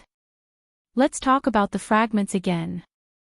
You said that Tumen brought them out from a place called Osopal, he asked, is this a legend, or is it true? It is true. You heard it from Villefort, do you have any other evidence to prove it? When I was hiding in All for One, I found some information that can confirm this. Two men had been to this place before, but as to whether it was by chance or because of Odin's instructions, I don't know. Brando was silent, and although the speed of his hands and feet did not slow down at all, and he was still climbing rapidly to the surface, he had already believed Haku's words in his heart. In history, there was a place called Osopal in the wilderness of the Four Territories, where the Myurnas, the Silver Folk, and the humans had a great battle, and Tumen was said to have died in that battle. The place where Osopal used to be was the area of today's Land of Dusk, but like the final battlefield, people could no longer find the ancient battlefield. Such things were not uncommon in Wonde. Many places in Wonde were between the physical world and the world of laws, such as Himalud's throne and the Latch of Wa where they were now. They themselves were a kind of law, or the manifestation of God's kingdom on the ground, and may never appear again for some reason. However, Brando remembered that Tumen had once given him a treasure map, and that treasure map was buried deep in his mind, and he could only vaguely remember some details. Tumen had said that when his strength reached a certain level, he would be able to understand what was described on the treasure map, but now that he was already a supreme existence, he still knew little about the treasure map. When Braggs was sorting out the relics of Ondina's father, he had obtained a hand-drawn map from the relics and letters left behind by him. At that time, he found that the map was similar to the treasure map left by Tumen in his memory, and the ciphertext on the map was marked with the name Osopal. These clues happened to coincide with what Haku had said. When Haku mentioned Villefort before, Brando felt that the name was somewhat familiar. He vaguely remembered that when Ondina was talking about her family, she had mentioned this name, and it seemed that he was from the generation of her grandfather's father. And Ondina did indeed move from Randner to Braggs when her father's generation fell. Of course, although it could be a coincidence or someone with the same name, after all, the name Villefort was considered common in Erewhon, and it was not a rare or uncommon name. But the name Villefort was closely related to Cypher's heart, the relic of eternal indestructibility, and the name Osopal. It was obviously not a coincidence that such a map was found in Ondina's father's relics. Besides, Brando also remembered another thing. When he found Borg Nessen's corpse in the Forbidden Orchard, one of the fragments was found next to the corpse. All the evidence pointed to one truth, and that was that Villefort was very likely Ondina's ancestor. One of the children of Haku's deceased wife was Ondina's grandfather. Ondina was a descendant of the Cypher royal family. A possibility that made Brando feel a little cold flashed through his mind. He suddenly remembered why the necklace that Chiara gave him looked so familiar.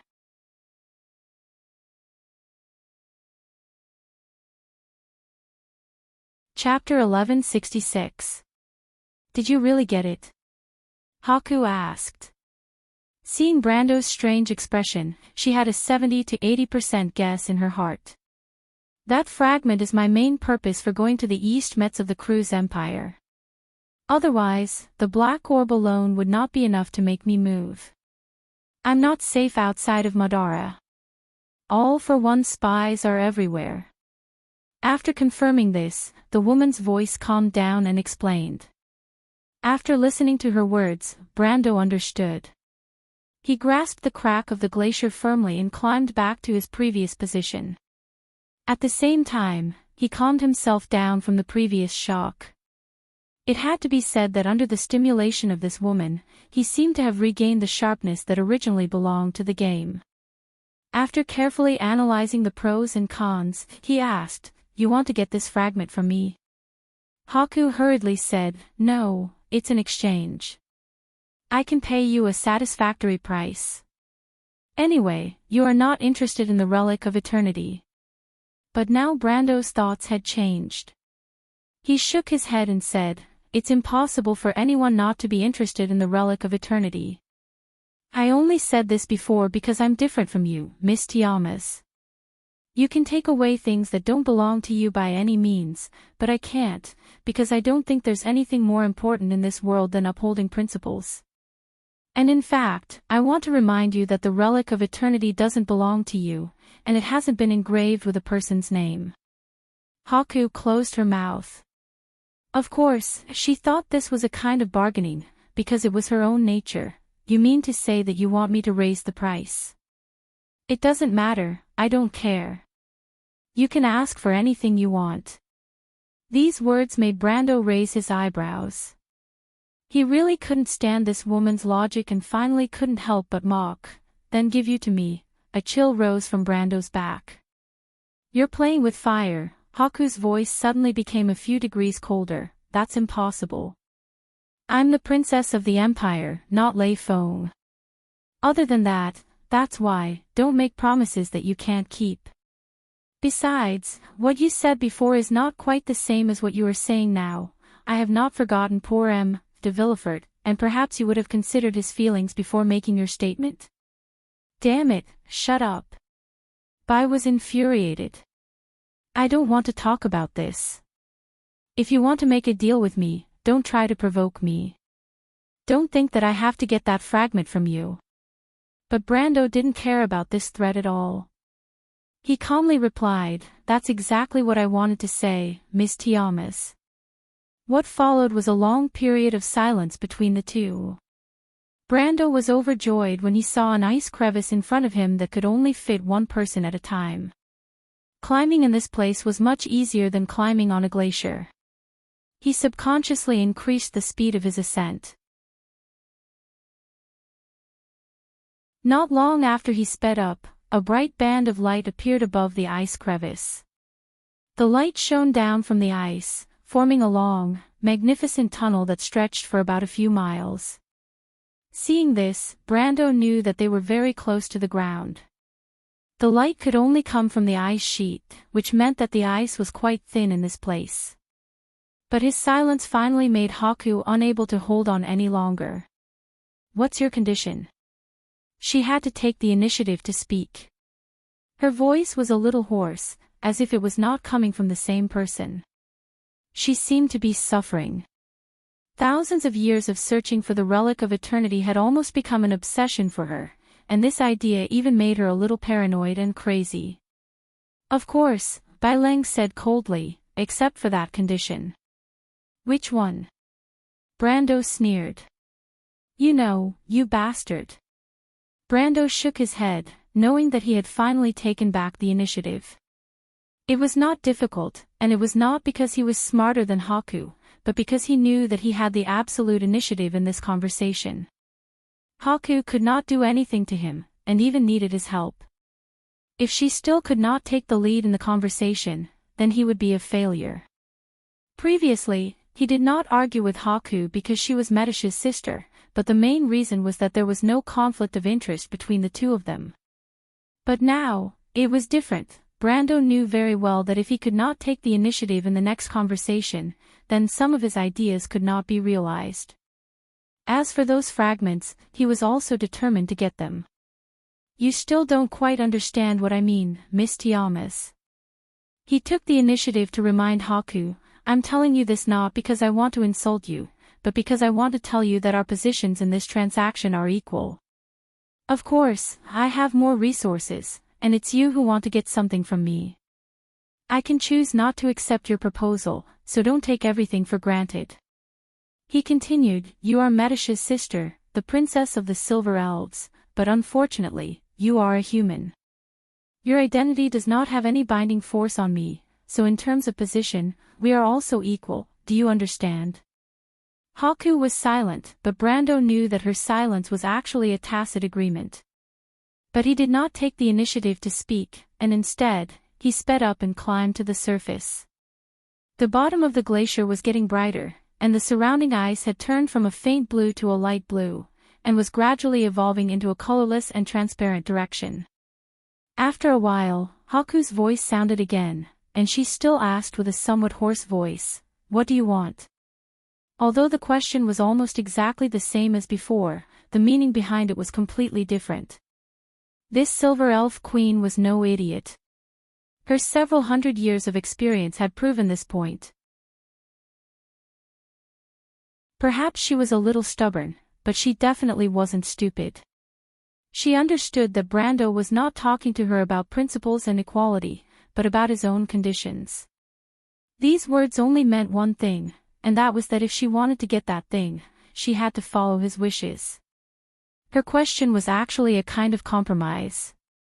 Brando nodded. Let's talk about those fragments again. You said that Tumen brought them out from a place called Osopal, he asked. Is this a legend, or is it true? It is true. You heard it from Villefort. Do you have any other evidence to prove it? When I was hiding in All for One, I found some information that can confirm this. Tumen had been to this place before, and as for whether it was by chance or because of Odin's instructions, I don't know. Brando fell silent, and although the speed of his hands and feet did not slow down at all, and he was still climbing rapidly to the surface, he had already believed Haku's words in his heart. In history, there was a place called Osopal in the wilderness of the Four Territories, where the Myurnas, the Silver Folk, and the humans had a great battle, and Tumen was said to have died in that battle. The place where Osopal used to be was the area of today's Land of Dusk, but like the final battlefield, people could no longer find the ancient battlefield. This kind of thing was not uncommon in Wonde. Many places in Wonde were between the physical world and the world of laws, such as Himelad's throne and the Latch of Wa where they were now. They were a kind of law in themselves, or the manifestation of the kingdom of God on the ground, and may not appear again for some reason. However, Brando remembered that Tumen had once given him a treasure map, and that treasure map was buried deep in his mind, and he could only vaguely remember some details. Tumen said that when his strength reached a certain level, he would be able to understand the things described on the treasure map, but now that he was a supreme being, he still had a smattering of understanding of the treasure map. When Braggs was sorting out the relics of Amandina's father, he had obtained a hand-drawn map from the relics and letters left behind by him. At that time, he found that the map was similar to the treasure map left by Tumen in his memory, and the ciphertext on the map was marked with the name Osopal. These clues happened to coincide with what Haku had said. When Haku mentioned Villefort before, Brando felt that the name was somewhat familiar. He vaguely remembered that when Amandina was talking about her family, she had mentioned this name, and it seemed that he was from the generation of her grandfather's father. Amandina did indeed move from Randner to Braggs when her father's generation fell. Of course, although it could be a coincidence or someone with the same name, after all, the name Villefort was considered common in Erewhon, and it was not a rare or uncommon name. However, the name Villefort was closely related to Cypher's heart, the relic of eternity, and the name Osopal. It was obviously not a coincidence that such a map was found in Amandina's father's relics. Besides, Brando also remembered another thing. When he found Borg Nessen's corpse in the Forbidden Orchard, one of the fragments was found next to the corpse. All the evidence pointed to the truth, and that was that Villefort was very likely Amandina's ancestor. One of the children of Haku's deceased wife was Amandina's grandfather. Amandina was a descendant of the Cypher royal family. Brando felt a chill run down his spine, and he suddenly remembered why the necklace that Chiara gave him looked so familiar.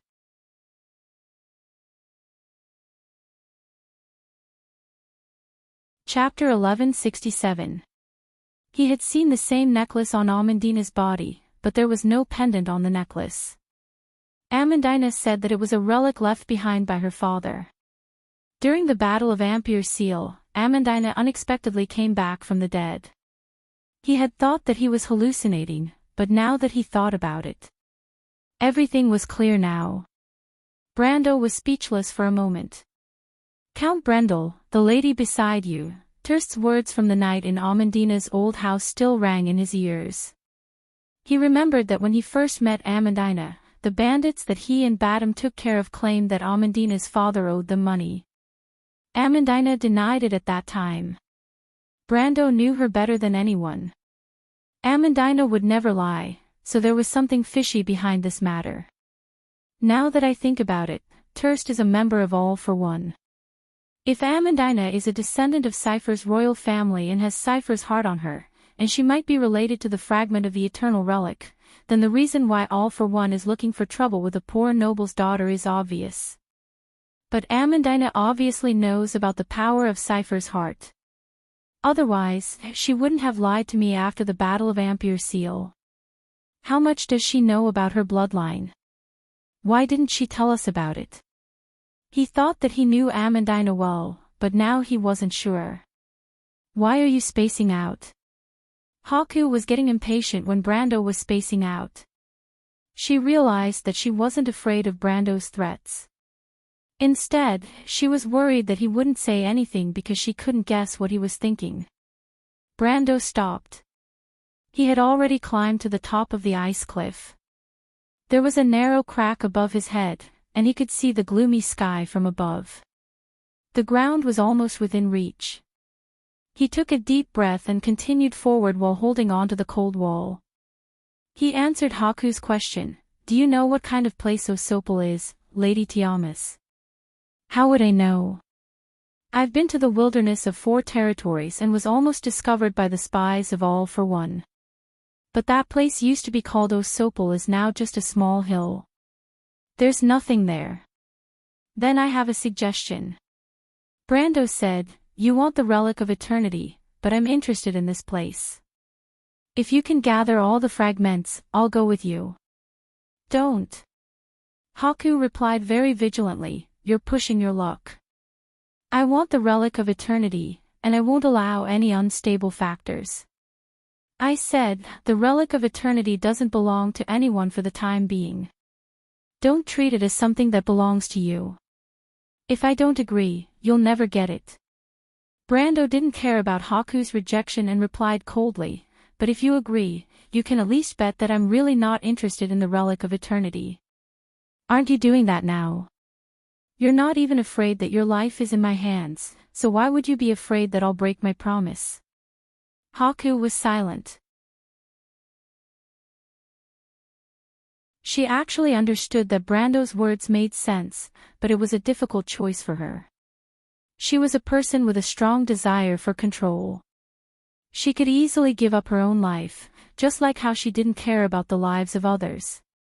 But she had a strong sense of purpose, and she would not allow the plan to develop in a direction that she couldn't control. Brando pretended to be indifferent, although he was very curious about the gift that Tumen left for him. Besides, there might be more important secrets behind this treasure, whether it was the origin of Amandina or the abnormality caused by the gray stone pieces in Fathom Harbor. He still couldn't forget the scene at that time. It was clearly the will of the Twilight Dragon that descended from outside the elemental barrier. How could a fragment that could alarm an existence of this level be taken lightly? However, he didn't show this attitude. He only walked along the small radial path between the glaciers. Soon, bright light filled his vision, causing him to almost squint his eyes. His vision was filled with white glaciers and snowy plains. This was almost a nightmare to him before, but after experiencing the darkness of the underground, he felt somewhat familiar with it now. At this time, Haku finally spoke, "Then you have to do your part." "How do I do my part?" Brando asked as he looked around. "In addition to the Dragon Queen, and 1 fragment in your hand, there should be 4 more fragments. Among the remaining 4 fragments, we will each take 2 and investigate separately. You have to use your power. You are a noble of Erewhon, a close vassal of the Regent Princess, and also helped Cruz's eldest son to seize the throne. You already have a lot of power in the mortal world. I believe you can give me a satisfactory answer." Brendel did not comment on Haku's condition. He thought for a while and changed the question. "I have one last question. Is this the shard you're talking about?" As he spoke, he took out the gray stone piece from the floating celestial sphere. It was about the size of a palm. It was a gray, flat stone piece that looked like a chisel. There were no traces of artificial carvings on its surface, as if it was naturally peeled off from a huge rock. But at this moment, this stone piece was covered with all kinds of runes and secret runes, as if it was wrapped in all kinds of seals. It lay quietly on Brando's hand, and no aura could be felt from it. "Clumsy seal," Haku said disdainfully, "this is the fragment you found from the night." She wanted to say a few more words because the stone should have belonged to her. She had spent a lot of effort to find it and secretly took it from the hands of its original owner, but she did not expect it to fall into Brando's hands because of her negligence. However, as soon as she opened her mouth, she was stunned, and all the words she wanted to say were stuck in her stomach.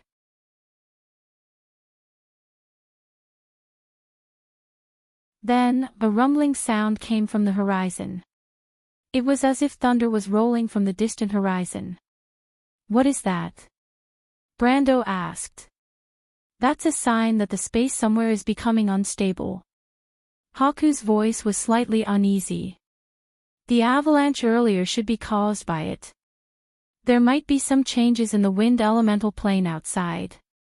I suggest you speed up because I don't know if this change is good or bad." Brando did not reply, but he felt that it might not be that simple. He had a faint premonition that the change might not be in the wind elemental plane, but in the entire elemental barrier. P.S. Yesterday when I was writing the title of the chapter, I subconsciously wrote 70 after 60. Ha ha ha, that's not a big deal, and there's nothing wrong with my mathematics. Actually, thinking about it carefully, it's all Dian Nyang's fault because Dian Nyang did not let me change the title of the chapter. Yes, that must be it.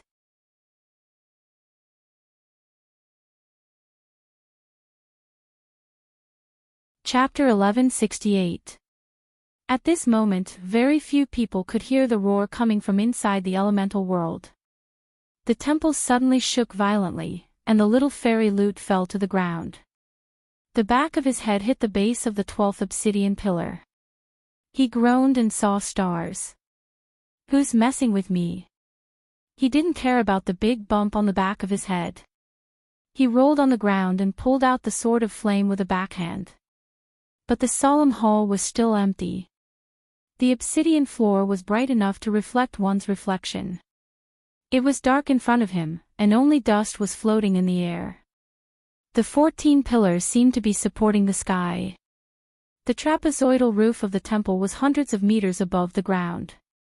It was engraved with the 4 main elements of air, fire, water, and earth. "Who's there?"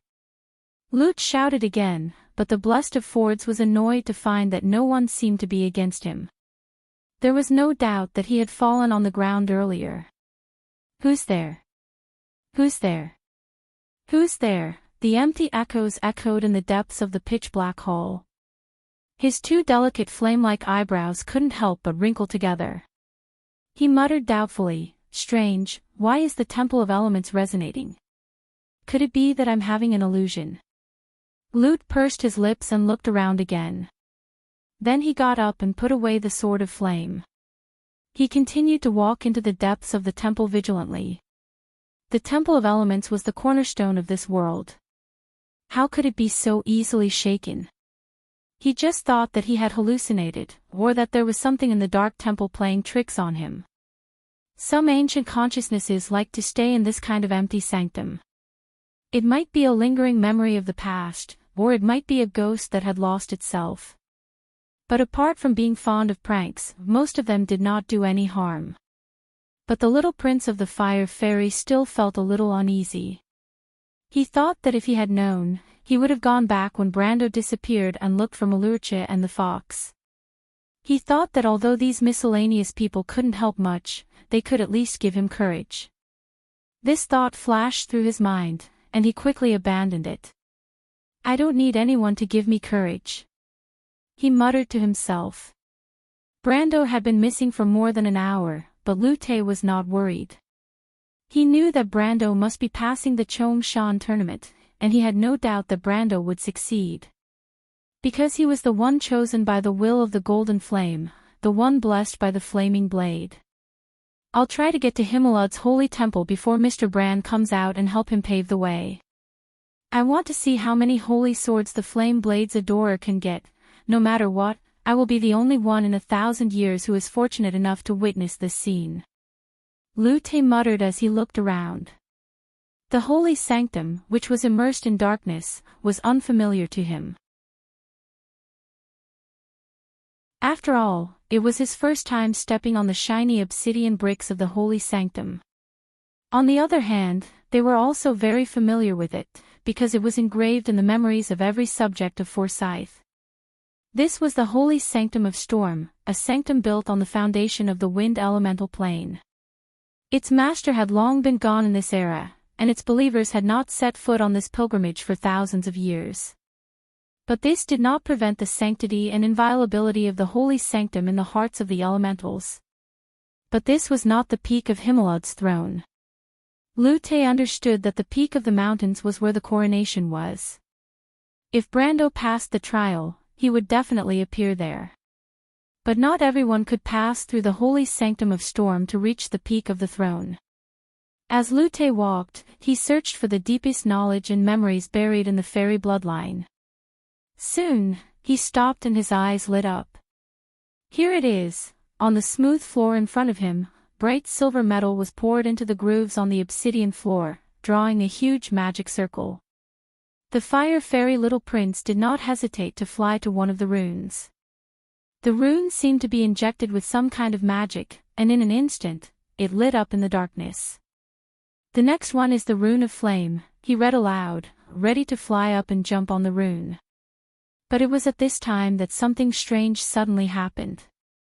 But it turned out that everything he had encountered before was not an illusion.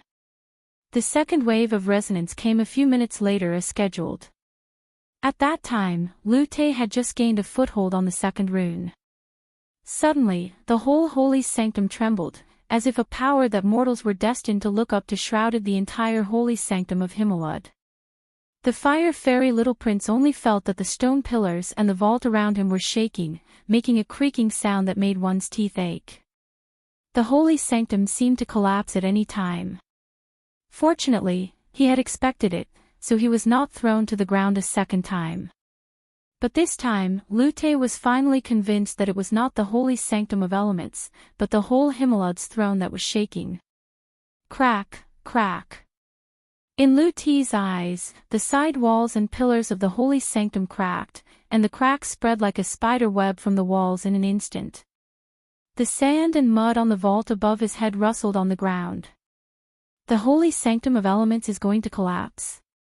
Lute's eyes widened, and an unlikely possibility flashed through his mind.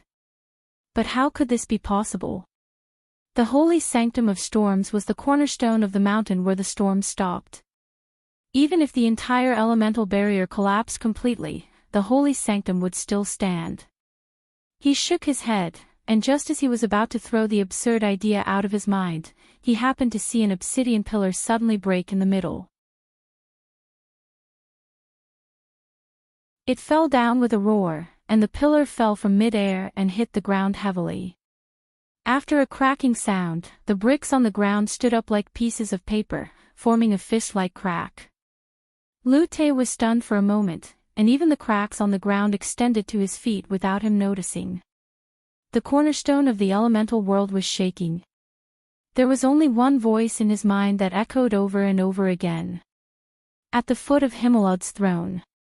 White Mist, Andesha, Malurcha, and Fayez, who was on his back, watched as the majestic mountain began to crumble from the foot of the mountain.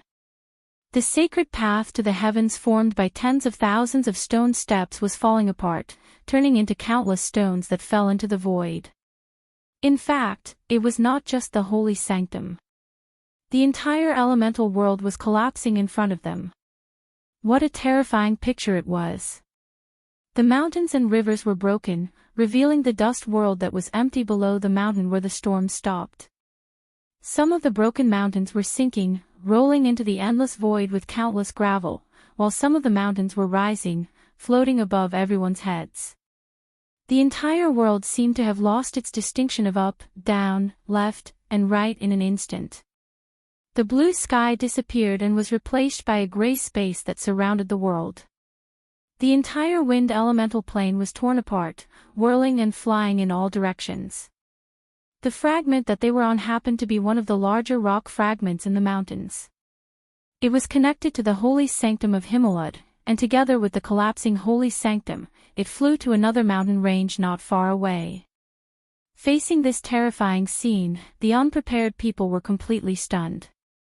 White Mist was still fine and could still maintain her calm, but Fias was already screaming and jumping on Melurcha's back. Help! It's the end of the world. Oh my God! Lady Martha must have abandoned us. The little fairy kept screaming. Until White Mist covered her mouth with her claws, then raised her head and said to Melurcha, "The foundation of the elemental world has been shaken. Someone is extracting its power. I think it's most likely the Dragon Queen. She's a madwoman who wants to destroy our world." Whoa whoa. The little fairy stared at her with wide eyes. Then what should we do, Lady White Mist? Melurcha had already experienced life and death once, so he appeared much calmer. He only turned his head and asked. Wait. Yes, stay calm. Our only chance is to wait. Right now, Brando is the only variable in the entire plan. We can only wait for him to pass the trial and come out. White Mist answered calmly. Whoa. Fias protested. Unfortunately, no one recognized her. Melurcha frowned and answered, perhaps Miss Tata and the sage have other plans. If the Lord encounters any trouble in the trial, should we inform them? No, they can't help us. White Mist shook her head. Once the elemental barrier collapses, our world will be directly exposed to the chaos. We can't do anything. The only thing we can do is pray. As she spoke, she suddenly felt something. She turned around and saw Andesh's figure disappear behind a broken rock. White Mist was stunned, then shook her head gently. At this time, she couldn't care less about what the other party wanted to do. A huge whirlpool appeared above the shallow sea. When it first formed, the whirlpool swept across the sea of fog and the sea of bones. When its spiral arm swept across the White Cape, it crushed the most spectacular and iconic scene in the shallow sea. The final doomsday seemed to have descended upon this world. Countless natives of the shallow sea fled from their homes in all kinds of boats. Their goal was the inner sea of the shallow sea. From there, they would pass through the inner elemental barrier and enter the world of Woned. But not everyone could be so lucky. More and more ships were swept into the whirlpool and could no longer escape. The whirlpool above the shallow sea expanded by 1,000 times in an instant. It quickly formed a huge storm that spanned across the entire water elemental plane. Dark clouds began to cover the entire shallow sea. Dazzling lightning crisscrossed above the sea. On average, there were dozens of lightning bolts between the clouds every few seconds. A flare flickered on the surface of the sea, as if the scene before the end of the world. But it also symbolized the end of a world. The water fairies looked at this scene in panic.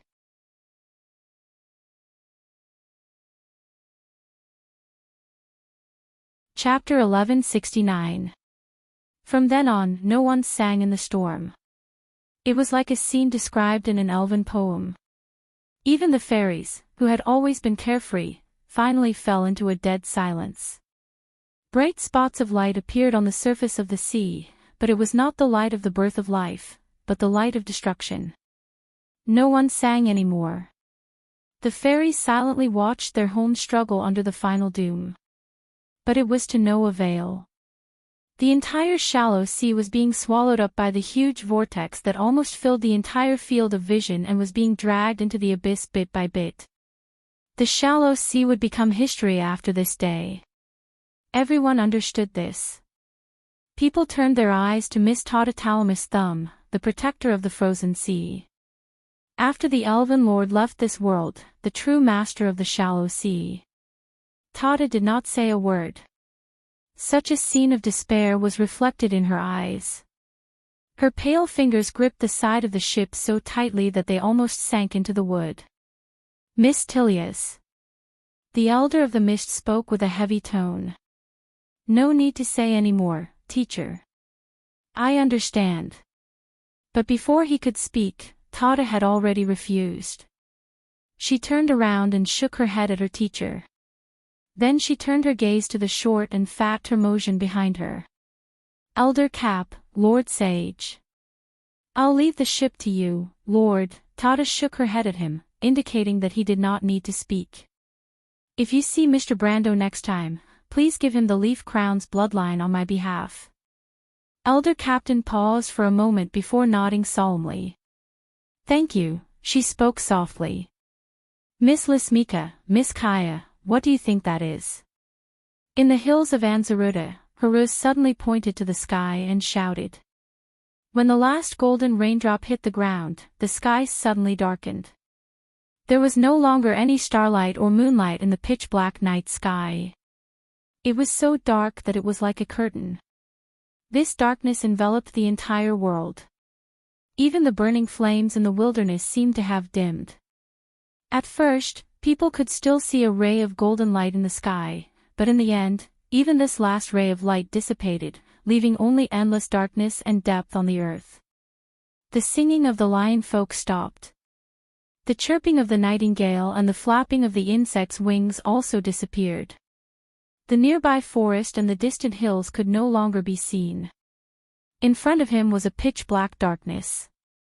The entire world seemed to have sunk into a boundless silence. Then, a dazzling light bloomed in the sky. It was a silver net-like object. It first flashed in the sky of Vaunt, then disintegrated into each other, like the intense light that burst forth when a new star was born, and then shattered into countless silver spots of light, falling like a silver meteor shower. This spectacular scene was reflected in the eyes of everyone who was on the hill at this moment. Its solemn and stirring beauty shocked everyone present. That's... Lismika almost trembled when she saw this scene. Tiamat Law. Kaya's voice was both indifferent and awed. The first level of the magic network has collapsed. The cornerstone of the world of elements has been shaken, war. It has descended, specks of light fell from the sky. Haruz saw that the dark sky suddenly caved in slightly, and then a bright door of light opened in it. Then, his eyes reflected countless shining ships, all kinds of ships, with colorful streams of light, escaped from the door of light. Like countless insects scrambling to escape from their homes, some of these ships turned into flames in midair and disappeared completely after a dazzling flash. Some fell straight to the ground and turned into fireballs. Some of them were lucky enough to escape, and they fled in all directions in panic. "What is that?" he asked blankly. "The inhabitants of the shallow sea," Kaya replied calmly as she looked at this scene. "The shallow sea has disappeared." Lismika suddenly clenched the necklace in her hand. Her palms were sweaty, and she was a little frightened for a moment. She wondered if she had made the right choice. The inhabitants of the shallow sea could still escape, but what if one day Wonde also disappeared? Then where could the people of Martha escape to? She did not speak. Haruz could not make the slightest sound. The dark elf girl just watched quietly and did not seem to intend to comment. Suddenly, a brighter flash lit up in the distant sky. It came from the Cloak Bay, the Sea of Stars, Nine Phoenix, and the border of the Lubic Kingdom. These flashes were slightly different from the flashes of the collapse of the Tiamat Law. They were more dazzling, but obviously more fragmented. Like the light of fireflies. Little by little, they gradually lit up. The floating city of the Bugas, this time, Haruz finally recognized it. Naoki slowly fell to the ground amidst the bright flames. The lines of law that kept it moving became more dazzling than the sun, but after a short moment of dazzling light, they completely shattered into pieces and dissipated in the air. The city of silver finally could no longer maintain its pride. It burned, and flames emerged from all parts of the city.